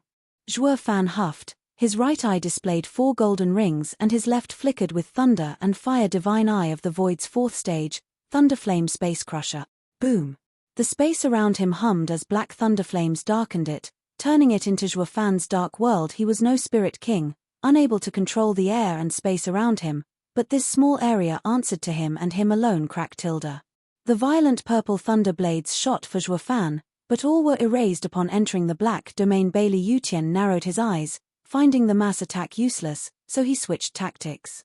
He gathered his power and slashed hard, opting for a focus strike to break the enemy's defense. Tilda. A purple wave once again streaked the sky, turning 300 meters big as it got charged with the lightning it crossed along its path, looking to destroy the unstoppable domain. Zhuo Fan erected. Zhuo Fan's soaring sword art wasn't any weaker, though his right hand flared and slashed hard with the power of a Chilean. Tilda. A black wave shot, inspiring dread and death as it met the invincible sword's attack. Rumble. The 2 waves exploded with noise and power. The pressure filled the world with purple lightning and black flames, sent everywhere like a meteor shower, destroying the already ruined place even more. Those behind the barrier watched this incredible showdown between mammoths. Glancing at the destruction around, they all felt their blood run cold. Curses, their clash only gets more unbelievable and world-ending. The shock had yet to subside, with Zhuo Fan wielding the demonic sword rushing at Bailey Yutian. His eyes maintained the Thunderflame Space Crusher, but instead of making it focus on himself, he made it turn into a mile-long black dragon. He stood on its head, charging with all his fury with the space under Bailey Yutian's control. Lightning struck him constantly from all over, to no avail against the mighty black dragon. All the thunder blades fizzled out as he charged to take down the head. Bailey Yutian's heart shook. Turning grave at Zhuo Fan's bravery, he now noticed that even with all his power, while he controlled the fate of everyone in his area, only Zhuo Fan was immune, a monster among monsters, running amok. Bailey Yutian steeled his heart and relinquished control of space around, focusing all the power of the world. Chapter 1172, Reaching the Summit. Chapter 1172, Reaching the Summit. Proofreader. Papatonks. SSS tilde. The power rose sharply as it was focused. Bailey Yutian pointed his sword, with all the purple lightning focused on its edge. In practically an instant, endless amounts of purple lightning focused on him, bringing about a frightening display of raw power. With a sharp cry, the amassed purple lightning turned into a 300-meter huge bird carrying Bailey Yutian and the divine sword. Thanks to all that unimaginable power crammed in there, the huge bird was blinding in its glow, like the sun. Bam! Zhuo Fan and Bailey Yutian's blades once again met, only this clash did not resume at their own power, as they had further amplified their strength through different means to new heights. Zhuo Fan's divine eye of the void and apocalyptic thunderflame tripled his power. While Bailey Yutian used everything at his disposal, his control of the world included, to focus the lightning into a bird, a tenfold increase. Zhuo Fan could handle a third of the invincible sword's strength with it being spread out. But now, with all that wild power concentrated, Zhuo Fan had no chance against it. Whoosh tilde. Zhuo Fan got flung 2 miles along with his black dragon of thunderflame. The invincible sword shuddered and fell back half a mile as they came to a halt. They charged again with their blades. The skies thrummed with their booming attacks as a black dragon and purple lightning bird kept colliding all over the place. In but moments, their blades screeched 100 times, shuddering the world around them. The audience, that was still alive, kept getting more shocked. The two of them had the literal power at their fingertips to kill millions of soldiers. They were weapons of mass destruction in and of themselves. No human should hold so much power. No wonder the world can't have both of them. The two spared no effort in securing victory. At last, the sounds of their clashes, strong enough to raise the dead, ceased with the smash of one of them into the ground, leaving a crater dozens of miles wide. Dan Shen's group panicked while Bailey Jingwei's group lit up. It was Zhuo Fan. Zhuo Fan rose from the deep rubble he was buried under and spat blood. He was gasping and weary. Shriek tilde. The purple lightning bird hovered above his head. The invincible sword sat on the bird's head, gazing at his strongest opponent of his life, weary as well, but his eyes were smiling. Zhuo Fan, you lost. No matter how strong your soaring sword art is, you're stuck at the Genesis stage, limited by Yuan Qi and unable to match a spirit king like me. Going all out against me so many times was your mistake. Humph, aren't you the same? Zhuo Fan huffed. Spirit King stage can control the power of space and air, but doesn't enjoy such a great increase of his own strength. Old man, focusing your control into a limited space only drew faster on your Yuan Qi reserves, faster than even me. Not to mention, how long can your aged body last taking on so much power? I bet you can hardly move. Bailey Yutian grinned, his body swaying, with a popping sound coming from his bones, but his eyes were still focused on the fight. Why the hell would you care? I'm standing while you've fallen. The invincible sword glanced at the curtain of light coming from the heavens above, his mouth forming a smile. Once I'm through with you, I'll have no qualms going there, ha ha ha. Bailey Yutian laughed, heaving the now heavy divine sword. He was ready to end his strongest opponent. Everyone watched tense and riveted. Zhuo Fan showed a weird grin. It's too soon for you to go, ha ha ha. Thunderflame Dragon Nest. Zhuo Fan plunged the demonic sword down. A surge of black energy exploded like a tide, turning the earth black as night roars upon roars came from it as it roiled like the sea. Black dragons flew into the sky, powered by the thunderflame, all aiming for Bailey Yutian and his lightning bird, drowning him in blackness. Everything now took a much bleaker and darker hue. Zhuo Fan snickered. Invincible sword, you shouldn't have focused all that control of the space on yourself. Just so you know, I have a domain soul, and by relinquishing control, I can use it for myself. Now you're in my dragon nest. Let's see you come out now, ha ha ha, roar Tilda. Thousands upon thousands of black dragons breathed fire on the lightning bird and chipped away at it. Bit by bit Bailey Yutien held a cold smile. What can a mere domain do to me? Bailey Yutien shook hard and the lightning bird cried out. Purple lightning flared and the dragon nest suffered an explosion as it collapsed. The bright sun once again blessed this wretched battlefield and his aged face SSS Tilda. But the invincible sword had no time to react as a figure flashed in his face. The invincible sword was frozen, looking down to find that his lightning bird had a thin and long hole running through it, all the way to him and through him. The invincible sword looked with a stiff face at the black flames on his abdomen, while his legs were engulfed in it already, slowly eating at him. Invincible sword. A cold voice came to his ears. I told you my sword arts are for devouring. The dragon nest wasn't so it could whittle you down, but to engulf your senses. With a spirit king able to control space, I had to be on high alert all the time. Not even my domain would have escaped your range. A shame you focused it all on you and lost your advantage. So I used this chance to blindside you with an attack. Bailey Yutien's brow shook, looking back to find Shuafan's calm face as he wielded the black sword flickering with flames. The invincible sword gripped his sword, looking at the light above, feeling unreconciled. But then he gnashed his teeth and threw the sundering sword, roaring, Shuafan, you win. You get to go to Devil Mountain. Take the sundering sword and reach the summit. Do not disgrace that sword. Bailey Yutien sighed and closed his eyes, the flames burning him to ashes, feeling the purple blade trembling in his grip, mourning for its master. Shuafan sighed, the invincible sword, a worthy opponent. Pa. In the sacred domain, in a little shack, a youth sat before a chessboard, about to put a piece. His hand shook and the piece rolled among the others. It's gone. He took a deep breath. The spirit king in the mortal domain is gone. What a pity. He was about to arrive at the world they always yearn for. The shadow at his side stood. The spirit king this time was off. He should have long since come but suppressed himself to stay for something. Might it not be the same again?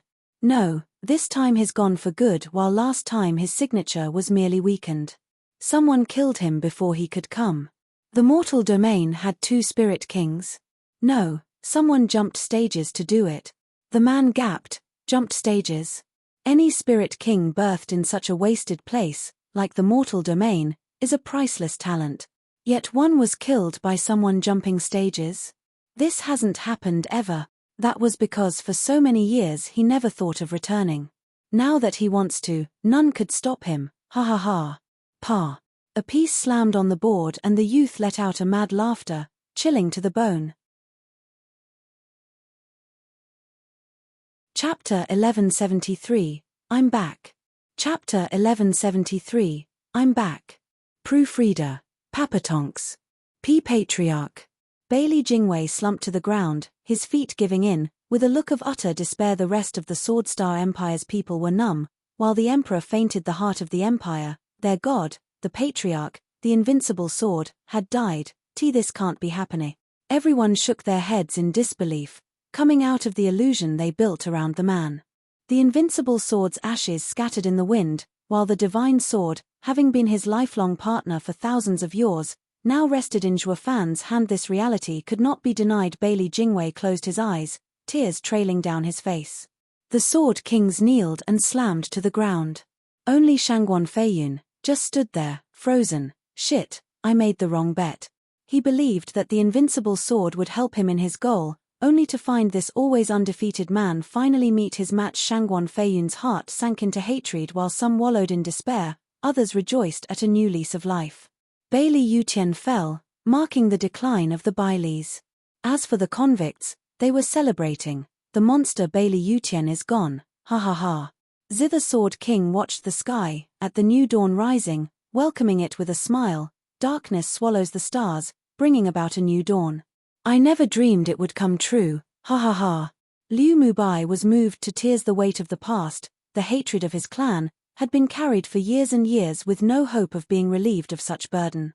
Now it was over, making all his toil as Sword King for 1,000 years all the more worth it. Everyone was engrossed in their own raw emotions, some of joy, some of sorrows.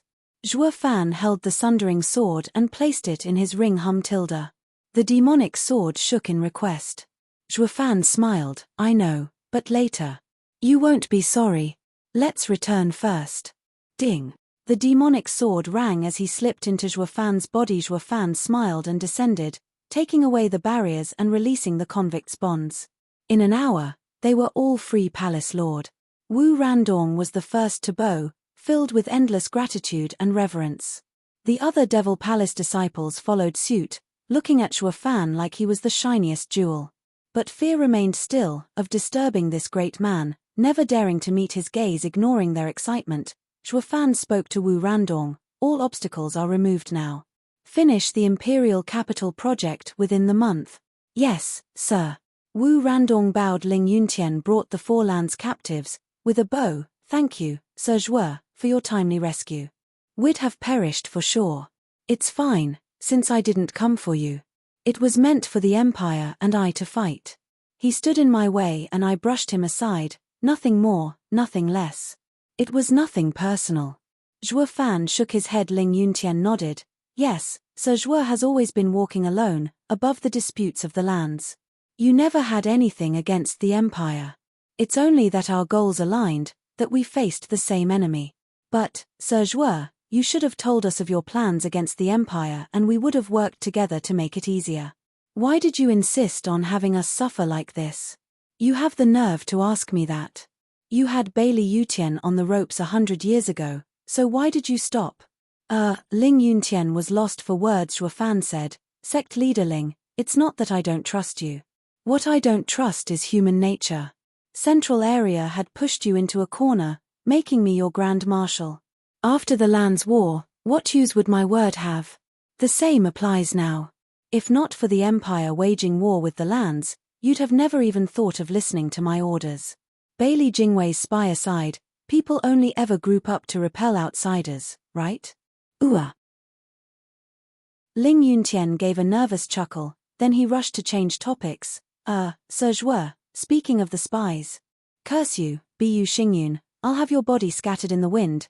Ling Yuntian rushed to the spies, shouting and cursing, looking smug like he had just earned a hard victory. Bu Xingyun's side panicked and fled, but Ling Yuntian's group caught them and started laying it on them hard and fast. Zhuo Fan sneered, those geezers. Big brother Zhuo. Master. Luo Yunhai and his wife came with the Luo clan, all excited. Zhuo Fan smiled and cupped his hands. I ask that you forgive me for the trouble I. Shove it where the sun doesn't shine. A raging voice echoed as a charming figure stormed over and jabbed a finger in his chest. You rotten bastard, where have you been all these years? Not so much as sending a hello for 100 years. You were better off staying dead. You could have at least let us know you were safe. Everyone was worried sick. Zhuo Fan staggered under the assault, able to face Invincible Sword's mighty aura, yet couldn't take the pokes from a pretty lady. All he could do was shrug. Young miss, I did want to let you know, but I've always been busy and didn't want to involve you. I feared. So that makes it fine to blow us off. Didn't we get dragged into it anyway? Whatever comes, it'll come, regardless where you are. What doesn't, won't, but you still aren't there either. What's there to fear? Luo Yunchang kept yelling and taking it up on him for all those years, only to finish in tears and catch him in a strong hug, leaning her head on his chest. Her eyes were red as she sniffed, answer me and don't go. I told you, no matter what it is, we'll do it together. Please don't leave, all right? Zhuo Fan froze, looking down at her fair face and shook his head as he didn't know what to do with his hands. Young miss. Hand down. Luo Yunchang had his hand placed on her waist, then lay happily on his chest, smiling and crying. Zhuo Fan scratched his nose, looking at the others who were happy staying out of it, looking for an excuse to get away. Palace Lord, I'll gather the men and start working. What's the hurry? I just rescued them. Can't they relax for a few days? Hey! Zhuo Fan saw Wu Randong run off. Zhuo Fan looked down at the young miss glued to him and sighed. Young miss, I need to look for my wife. Luo Yunchang shook, but held on still. She spoke after a pause. It's fine if you go after Miss Qingcheng, I won't stop you. But you can't stop my feelings for you either. Young miss. You don't have to say it. Luo Yunchang stood straight and looked him in the eye with a smile. I told you, I won't stop you and neither can you stop me. We're a family. Let's go back, Steward Zhuo. Your seat has always been saved for you. No matter what you do, we'd do it together, even finding Miss Ching Cheng. We'll always be by your side, so long as you don't throw us away. The Luo clan nodded, showing their sincerity. Zhuo Fan felt warm at their intention and sighed a nod, if you so wish. The Luo clan's head steward has returned. They all cheered and jumped in joy. But seeing them like this, Zhuo Fan might be smiling, but his eyes showed sadness, meeting only to part. Our days together will be short. The path of ascension is almost done. Stop, don't touch him. If you have something with him, take it up with me. A shout drew Zhuo Fan's attention. He frowned and looked over with a start. Nodding, he walked over.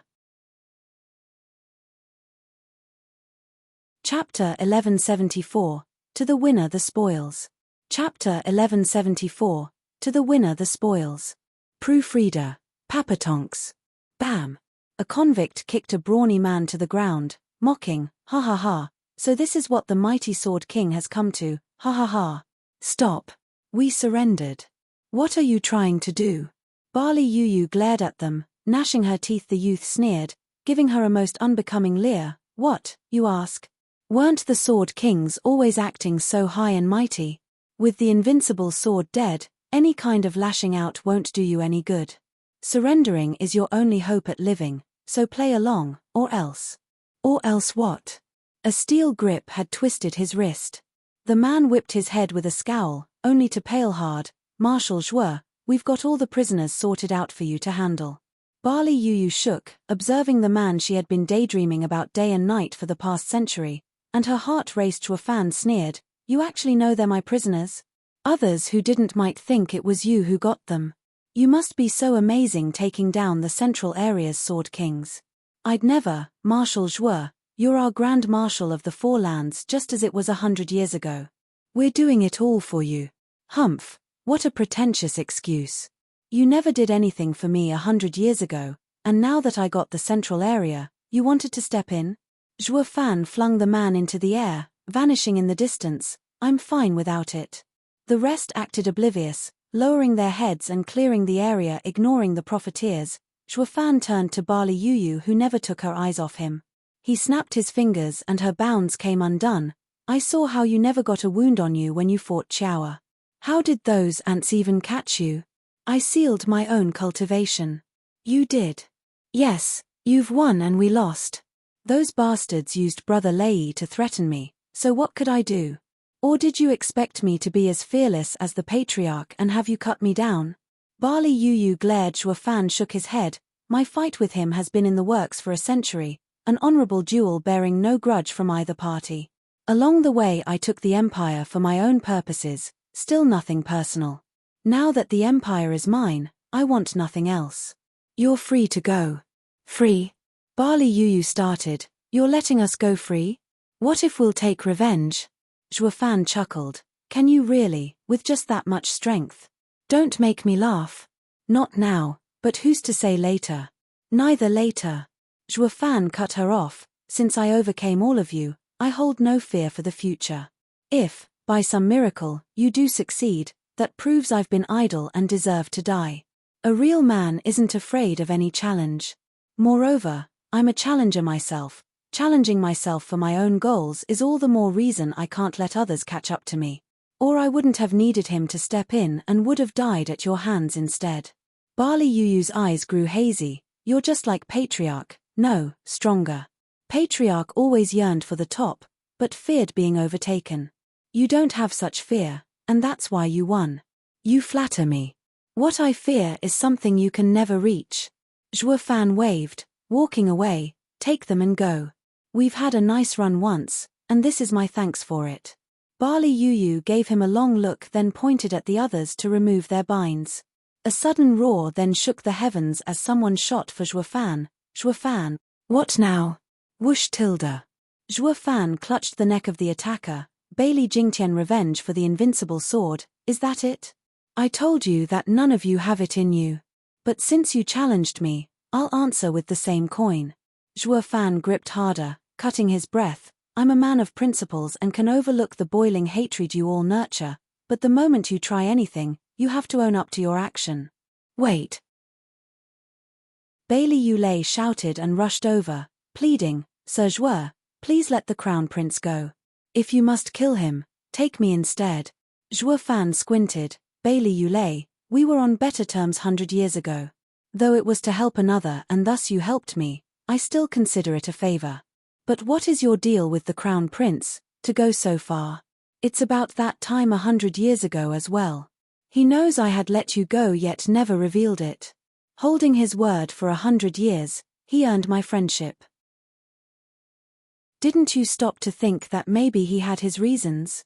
Jouer Fan raised an eyebrow. Your Highness, you're no saint, I see, knowing to use gratitude to your own means. Bailey Jingtian said, as the crown prince, I've learned how to rule. Gratitude has nothing to do with it, just business. But yes, when you had your black flames on me, Thunder Sword King did save my life. He did right by cutting my arm off. I had the same thought but couldn't do it because that would mean everything would be over, my throne would no longer be mine. Have you ever heard of a cripple sitting on the throne in humanity's long history? So Thunder Sword King had solved my crisis and my life, but later, I helped them hide their connection with you, not really thinking over the implications. But without an arm, I was fated to be alone, so why then insist on making an enemy out of a Sword King? It's all to protect myself due to what happened, and I had to keep it to myself. See? He had it all figured out and didn't do it for you. I bet you looked after him these years so you should be square. Jouer Fan snickered. Bailey Yulei's brow shook, yet his voice was firm. Regardless, I still feel friendship for him keeping it a secret for so long and ask that you stay your hand. Sure, since you felt friendship for him, I felt the same for you. But only this once. At least wait until you have the strength before coming at me. Jouer Fan smirked and let go, walking off. A month later, I'll be leaving this world, to where your patriarch yearned to go. Anyone is welcome to come since I lack manpower, ha ha ha.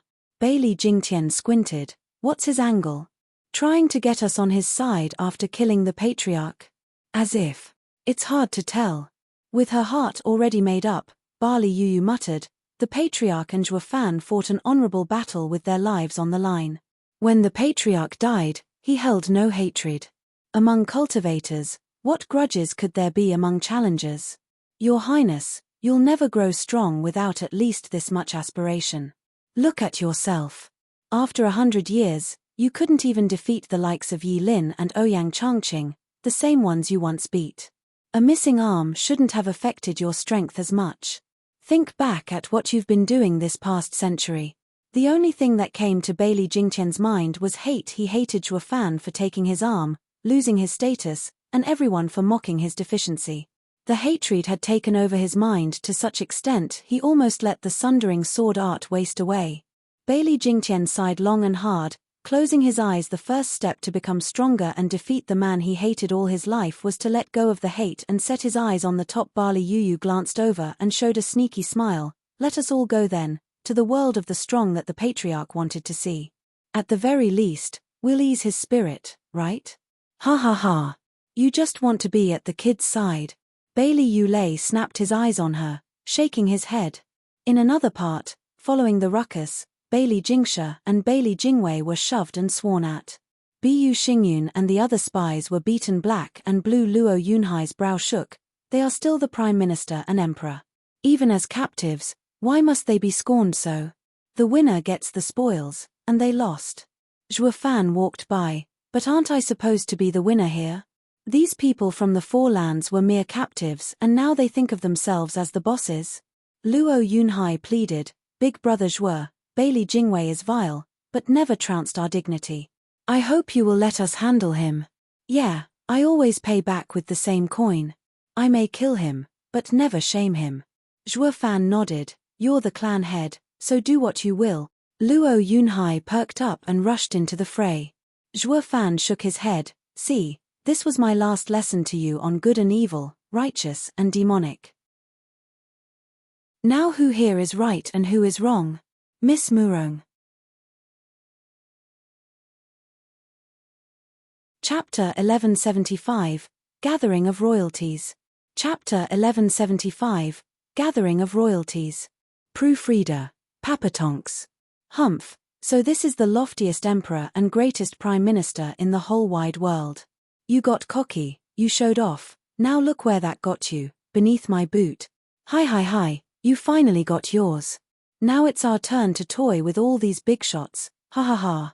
Bang tilde. Bailey Jingwei's group gnashed their teeth without a word, taking all the abuse they threw at them, be it physical or emotional. The abusers grew wilder, stopping only when Luo Yunhai came over to break them up, but even so, they left with a wide and scornful smile, like some prized underdog. Murong Shui shook her head, disappointed. These dignified people cast away their people, shirking all duty in face of disaster, yet they now prance around high and mighty as they take it out on the defeated enemy. Even Bailey Jingwei, the greatest mastermind and our enemy, wouldn't fall so low. Zhuo Fan smiled as he left with a dark glint in his eye. Good and evil begin from thoughts. In this world, who could reign in his wild nature? Ha ha ha. The imperial capital fell. Aside from Shangguan Feiyun and the spies, taken away by the other land's leaders, the rest of the captives were handed to the Luo clan to be dealt with. The news spread like wildfire throughout the empire, crushing the morale of all the forces still trying to fend off the invading Three Lands armies. The empire fell and the central area fell as well. This became the new reality. The Eastern Lands rebellion soon won as well, with the Shangguan clan reinstated as its ruler. The Five Lands regained peace, the Dharma kings returning to their old jobs, handling their lands. Zhuo Fan put everything aside, going with the Luo clan to rest with the others. Luo Siphon and the other two kids were torn from worry. They welcomed her parents back with utter joy, while the oldies from the Luo alliance noticed the first great steward returned as well. Everyone gave him a deep bow of respect. The kids became aware that Steward Zhuo was a monumental existence to the alliance. Also, he wasn't blind. It left them baffled. Zhuo Fan caught up with his old friends, offering a different kind of comfort. 3 days passed and Zhuge Changfeng was with Zhuo Fan in the Luo clan's backyard, enjoying idle talk and playing chess. Luo Siphon was engrossed seeing the pieces fly across the board, glancing at Zhuge Changfeng and seeing him frown hard. She raised her hand to propose. Grandpa Zhuge, here. Ha ha ha, young miss, if I place it there, then I'll burn my own foot, with Steward Zhuo not even needing to land the killing blow. Zhuge Changfeng rubbed his beard, chuckling and cupping his hand. Steward Zhuo's chess skills have grown sharper. I admit complete defeat. Luo Siphon pouted. Grandpa Zhuge, you lost 10 rounds already, but weren't said to be the best at chess in the Western Lands. Why? That's when Steward Zhuo wasn't around, since I lost to Steward Zhuo once 100 years ago. Ha ha ha, Zhuge Changfeng laughed. Zhuo Fan smiled. Prime Minister Zhuge, you're still holding on to that grudge? Ha ha ha. Big brother Zhuo. Master. Luo Yunhai and his wife came over, bowing to him. Zhuge Changfeng and Luo Siphon rose up and greeted them. Clan head. Madam, Mom, Dad. Yunhai, you're the clan head, I should be the one to visit you. What are you doing here so early in the morning? Zhuo Fan gathered the pieces on the board while talking casually. Luo Yunhai chuckled. Big brother Zhuo, you jest. I'd never try getting you to visit me. I heard you are back and many of our old friends from the Western Lands are here to see you, even the exalted. Exalted double dragons? Luo Siphon jumped. The exalted have hardly gone around the land and even I never met them. To think they'd show up at our door, that's a given. Zhuge Changfeng smiled. Steward Zhuo defeated the invincible sword, the best in the world. He is now in the Luo clan and it bolsters the Luo alliance's fame and value. They say the Luo clan has replaced the Bailey as the best clan in the world. The exalted have to show respect and can no longer stay haughty like before. Luo Siphon oohed, looking at Zhuo Fan like a prized pony. Uncle Zhuo is so grand. Zhuo Fan stood and walked. Since we're friendly, let's meet them. I won't get the chance again. Wait. Zhuo Fan turned back at the sharp shout. Schwanger, it's been a while. I've been in the Luo clan for days yet never saw you around. Where have you been? Ha ha ha. Holy maiden. Zhuo Fan chuckled in good humor. He was still feeling odd, since Schwanger should have known he was with the Luo clan yet never came to see him. Luo Yunhai's group smiled. Yun Shuang smiled back and took Zhuo Fan's arm. Come with me. Why? My patriarch wants to see you. Your patriarch? Zhuo Fan asked curiously. Shuang's eyes glimmered. Yes, my Yun clan patriarch, Sovereign Yun, one of the 10 ancient sovereigns, wants to see the demonic emperor Zhuo Yifan. Zhuo Fan's heart tensed. Looking grave, the missing Sovereign Yun was in the mortal domain. 10 days later, in a thick forest, a man and a woman dashed through the woods to land among some ruins. Every rock was covered in vines or hidden by the wildlife. This is the Yun clan's ancestral home? Zhuo Fan asked. Yun Shuang nodded. The Yun clan left this place ages ago, and it came into ruin, making it look bleak.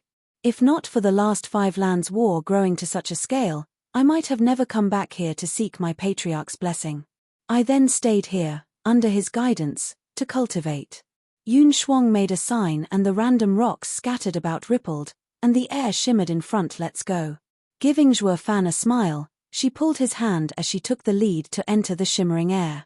The two ended up in a dark cave and found themselves unable to control their bodies, floating in space. The only presence there were the endless stars casting a mystical glow. Boom. The image of a 300-meter-tall old man whooshed in their sight, releasing a white aura and shedding light in this dark space. Welcome to my star space, demonic emperor Zhuo Yifan. Why you Sovereign Yun? Zhuo Fan's heart shook, finding meeting a sovereign still shocking. He bowed and offered his respect. Greetings, senior. Yun Shuang bowed as well. Greetings, patriarch. There's no need for that. I am but a trace. Sovereign Yun looked stern. Demonic emperor Zhuo Yifan, do you know why I asked for you? Zhuo Fan never looked up, bowing still. I do not. Please enlighten me, senior. Because you lost something. Without it, you will die. Sovereign Yun was grave as he shouted, boy, your death isn't important, but it will involve the fate of every living thing, bringing misery to us all. You have to get it back, understand? Zhuo Fan pondered and said, Senior, what am I looking for? You know fully well what. Sovereign Yun shouted, you were operating outside of fate and I could not see your destiny, but I could still see your past. But all these years, I had been blind to you. Do you know why? It's because you had something on you that helped you in all your cunning endeavors. Do you know what that is? Zhuo Fan guessed. Is it that, what Senior is referring to? Only you know what you're to find. I'm only giving you a reminder. Sovereign Yun was being cryptic as his hand shone white and revealed a black sphere, throwing it to Zhuo Fan. This is a 6th grade sacred weapon I made with all my power, World Bridge. No place is out of its reach. As long as you think of somewhere, it will take you there, helping you find what, or who, you want. It will also guide you towards what you're looking for. Chapter 1176, Opened Ascension Path. Chapter 1176, Opened Ascension Path. Proofreader, Papatonks. Taking a closer look at the black sphere, he noticed energy swirling within, like the primordial energy that made the world, followed by endless stars surrounding it. His mind felt like he was in a vast and endless world, aware of his insignificance in the face of such a universe. An ant squashed by forces unseen. He was jolted to his senses the next moment, sweat trickling down his brow. His heart was filled with fear and unease. His pride and arrogance as a human was squashed then and there. Yun Shuang said, Big brother Zhuo, are you alright? I'm fine. Easing a breath, Zhuo Fan stared at the black ball. Senior Sovereign Yun, how do I use your treasure? The sovereign smirked, figure out yourself.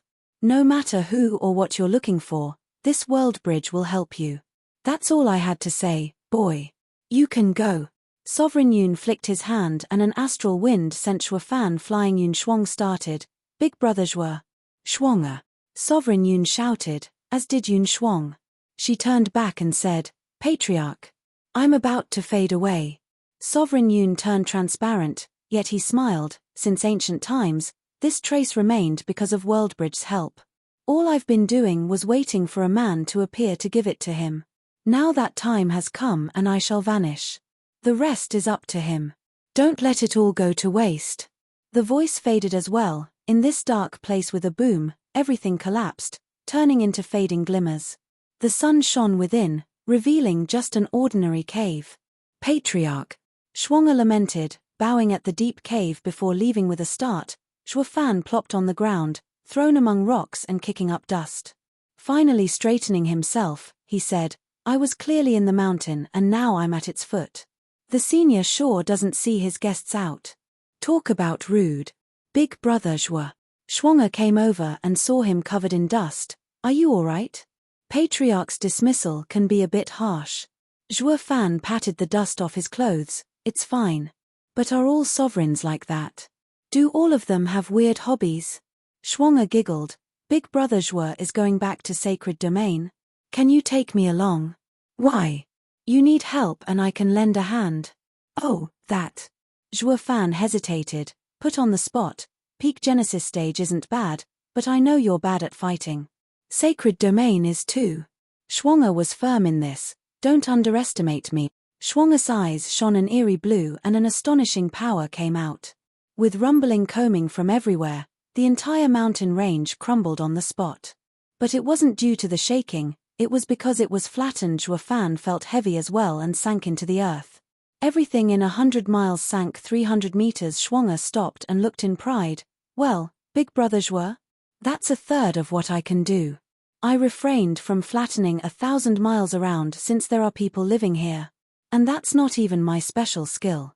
You're practically a different person after receiving Sovereign Yun's guidance. Zhuo Fan's face twitched. But why didn't your patriarch train disciples to protect your clan? Zhuo shrugged. Patriarch cared for the world. He only waited here for you to give you something. He doesn't care what befell the clan, or how it fares. He only taught me because he sensed your aura 100 years ago and wanted me to help you. I see. But why would he help me? Is it because of the sovereign path? Zhuo Fan frowned, looking at the black ball in his hand and then patted Zhuo's shoulder. We'll meet in Swordstar Empire's capital in 20 days. Don't be late and don't tell the Luo clan. You're not taking them. What's the point of being in so much danger? Zhuo Fan sighed. They are kings in the mortal domain and have a stable position. They should enjoy retirement.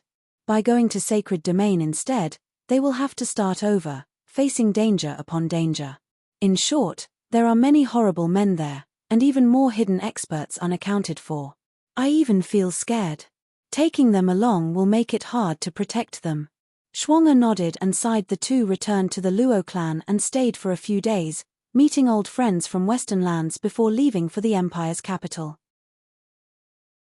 At that time, a dozen days passed already, with most of the people Zhuo Fan gathered already there. Jiyu Santong and Xiaowa were obvious, with Yi Lin and other Dharma kings, Bali Yuyu, Bailey Yulei and Bailey Jingtian present as well.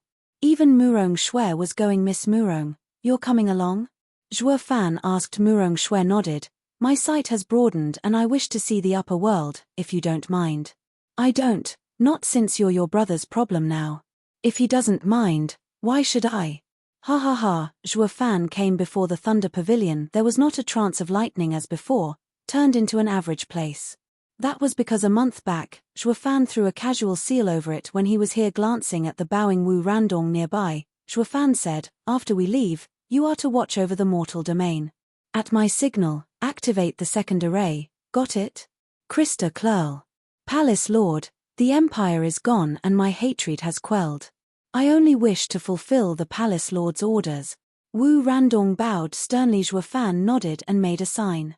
The space around them rippled. World's arts combine, seas of spiritual clarity, aid me in activating the array.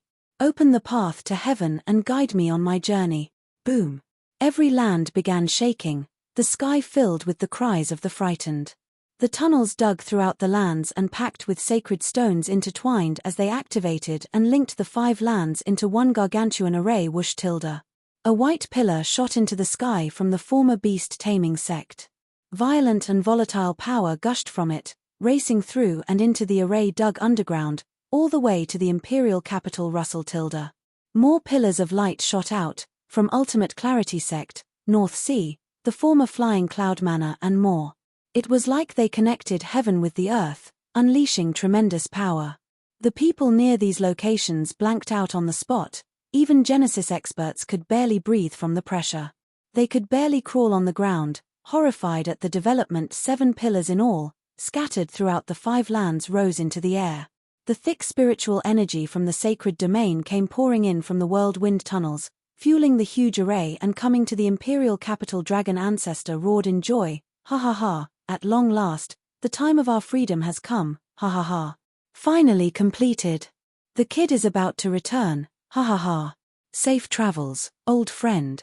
In the All-Beast mountain range, vaulting Kuanping felt the spiritual energy around changing and saw the 7 pillars of light with a wide smile. It all went according to plan, a plan in the making for eons, ha ha ha. Whoosh tilde. All that power focused in one area. Zhuo Fan's eyes shone and made another sign as he pointed. All paths converge, ascension path, open, boom. With one last strong worldwide shake, the Thunder Pavilion let out its own white pillar into the sky. Boom. The heavens above then manifested a dazzling light, the same one that was calling the Spirit King Bailey Yutian. The path to the sacred domain was finally open. Chapter 1177, Forward Together. Chapter 1177, Forward Together. Proofreader. Papatonks. Drip tilde. The earth shook and water dripped inside a dark prison. A weary middle-aged man sat on a filthy bed, bleak and forlorn. Crack.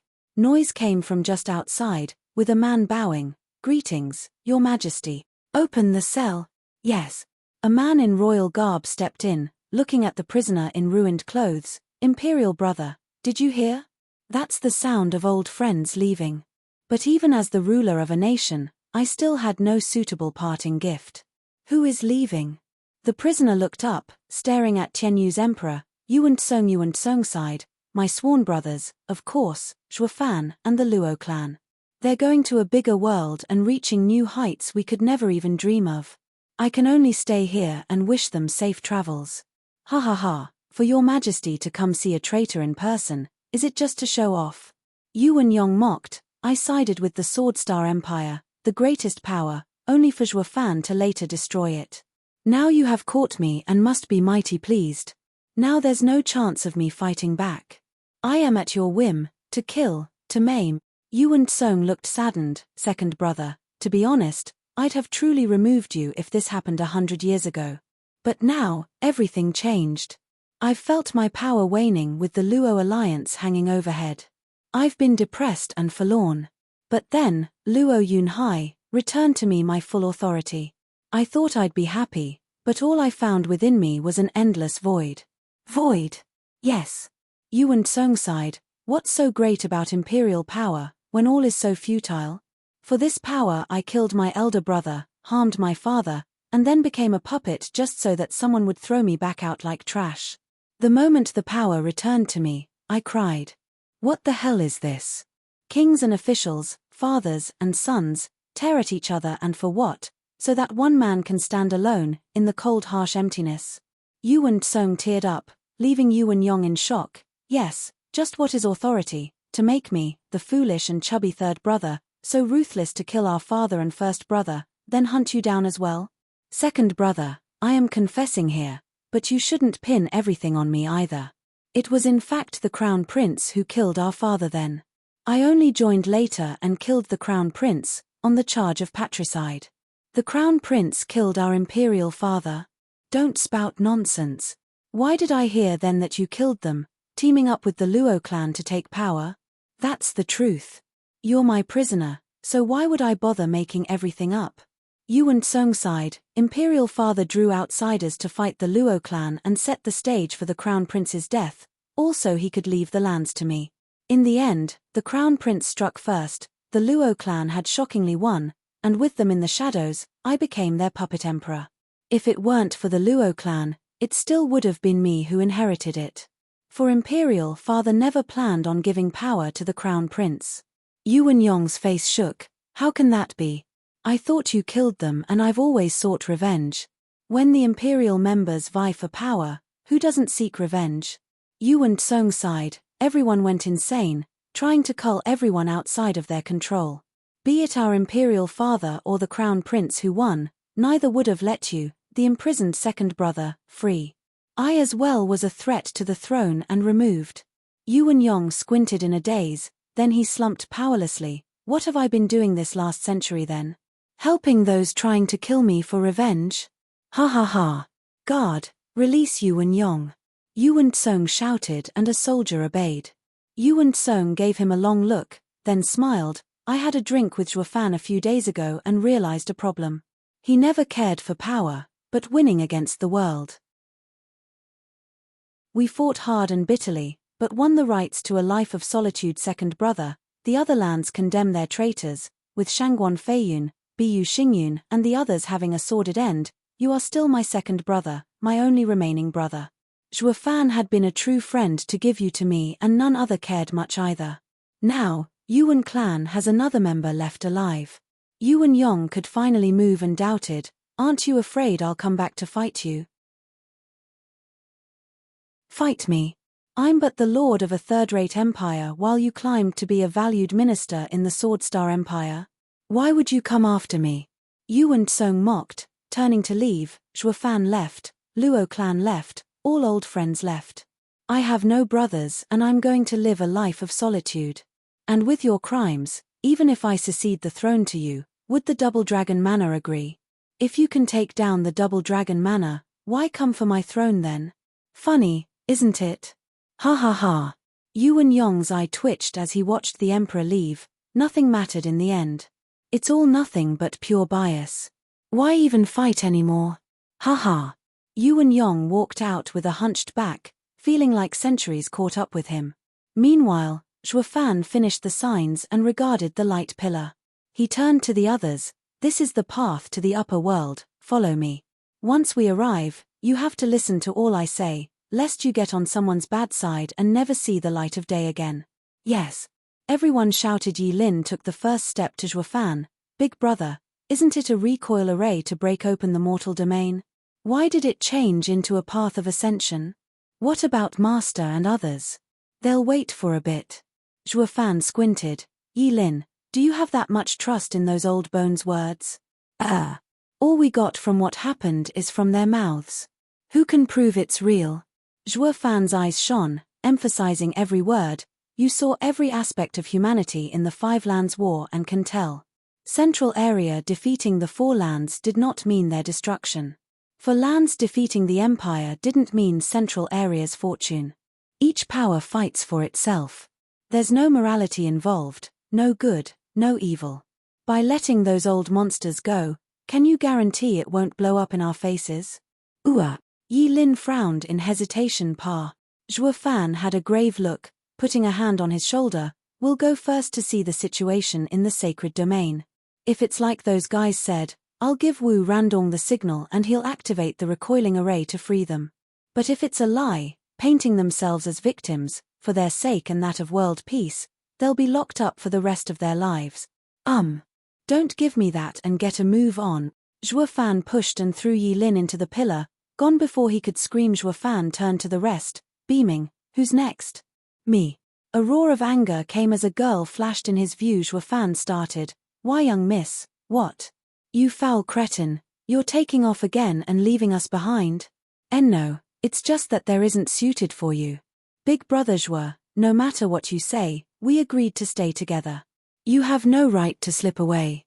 Luo Yunhai smiled. Look, I've brought the whole clan to fight alongside you. Li Jingtian's venerables appeared, Li Jingtian and the power couple, as well as thousands of Genesis stage veteran soldiers. Even Luo Siphon and the brats came. Zhuofan shook his head. Aren't you afraid of leaving the Luo Alliance's core empty? No, out with the old and in with the new.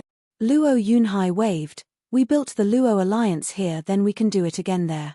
Big brother Zhuo, I'm still young and have ambition. I fear nothing. Let us do this together. Yeah, Steward Zhuo, let us follow you. The others shouted their agreements. Zhuofan sighed, yet he felt gratified inside. Just as he was about to speak, someone pushed him into the pillar. No more talking. Let's all go. Someone held Zhuofan and dragged him inside the pillar with a sweet smile.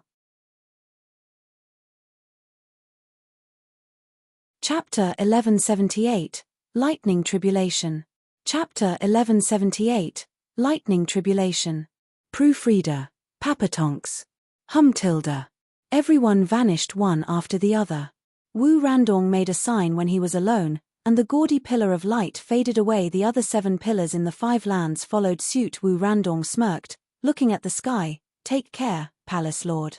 Until next time, Brother Zhuo. Wu Qingqiu and the others watched them go from a distance with cupped hands. I really want to go as well and see the wider world outside, but you had sect matters to attend to. I also have my clan to consider as well. Shangguan Qingyang shrugged. What's more, we have to watch over the grand array he took a century to set up and receive him at any time. He gave us harsh warnings about this. It may very well be related to his survival.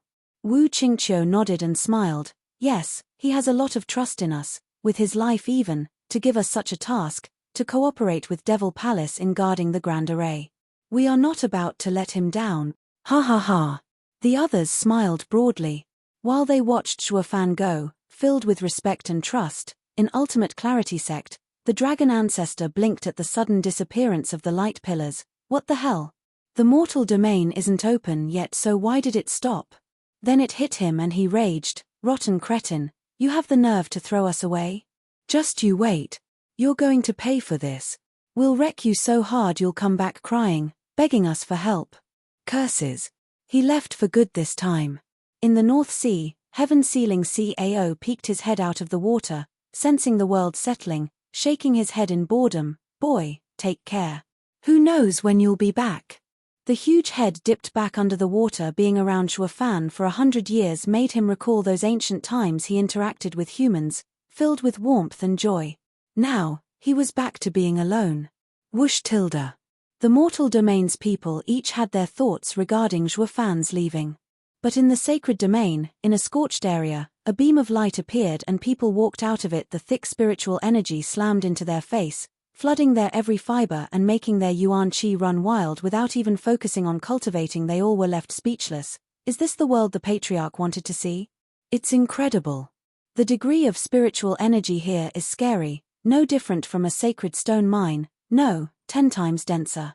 With the sacred stone mines sealed off, the amount mined was very little for everyone to enjoy, but here and now, this was a cultivator's paradise. Everyone was overjoyed, with Barley Yu giggling. Zhuofan, is this devil moundish? Her joy was short-lived as she turned to him. Young miss, we've arrived. Can you let go? Zhuofan sighed, laying on the scorched earth with Luo Yunchang clutching to him for her dear life. Luo Yunchang smirked, happy to hold him with closed eyes. No, or you'll just be running off again. This place is foreign to me.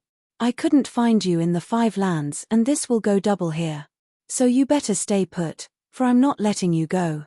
Get off already. A dainty hand grabbed her collar and yanked her off. Zhuofan Bailey Yu looked mighty jealous. Have you no shame, woman? Throwing yourself at a man in broad daylight? He's my steward, why do you care who I throw myself to? If you hate it so much, will engaging in such activity at night be to your liking? Damn you. That's enough.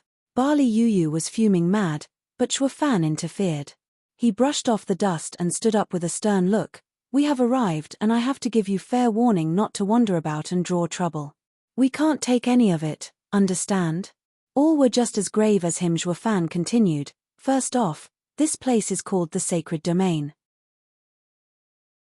Compared to mortal domain, everything is a few stages higher, with treasures at every step, making this place teeming with experts. I'm sure you've already felt the outrageous spiritual energy density, making it easy to cultivate. While in the mortal domain, a supreme genius of 12 achieving bone tempering stage can be praiseworthy, and reaching the profound heaven stage would be monstrous. Here, however, radiant stage kids are running all over the place, with more talented being in the ethereal stage, and the true monsters at the Genesis stage. Especially you 3 brats, listen up.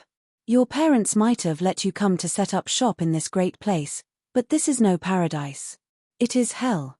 Walking about as you are, any other 16-year-old will wipe the floor with you. So be careful, for those days of lording over with status and power are over. SSS tilde. Everyone gasped in shock. Yes, that's exactly what I mean.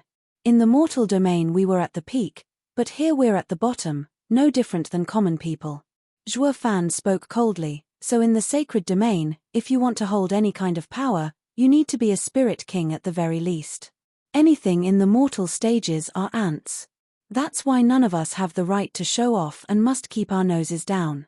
Everyone grew heavy, feeling apprehension. They were among the top in the mortal domain, and now they ended up scraping the barrel. Zhuo Fan smirked, but there's no need to be discouraged. You're at the bottom because the mortal domain's conditions were too poor. Based on talent alone, you're sacred domain monsters as well. Especially the Sword Kings. Reaching Spirit King's stage should be easy, taking only time. So all we need to do is endure for a while, and then we can leave our mark on sacred domain. Truly. Everyone's eyes glimmered. They were all men who enjoyed status.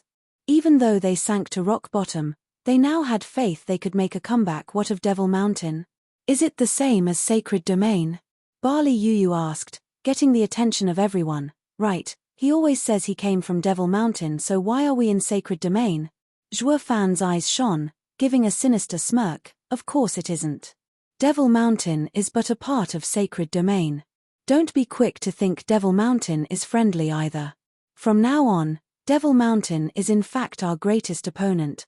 Everyone shuddered. It's not his sect. Why? Rumble tilde. Thunderclaps sounded from the heavens as lightning snaked about the black clouds. Flinching, the people panicked. But then their power started boiling, like breaking through. They all cried out. Zhuo Fan exclaimed, yes, mortal domain was not just barren of spiritual energy but also being suppressed. Coming to sacred domain is like overcoming all adversity, and thus our cultivation will soar.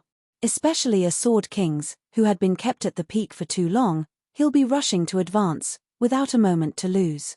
Damn it. Why is it so bad? Isn't advancing a good thing? What do any of you know? Zhuo Fan frowned hard, looking at the roiling thunderclouds. Other stage increases aside, reaching Spirit King stage means you're shedding the mortal coil, being remade. That means a lightning tribulation will fall on you to rebuild your meridians and purify Yuan Qi. One breaking through is fine, but the issue here is that there are so many at peak Genesis stage. With all calling forth lightning, the power will multiply. The issue isn't you withstanding it, but Yunhai and the rest suffering as a result. You're tuning in to the Celestial War YouTube channel. Don't forget to subscribe and join us on this journey to catch the most captivating stories.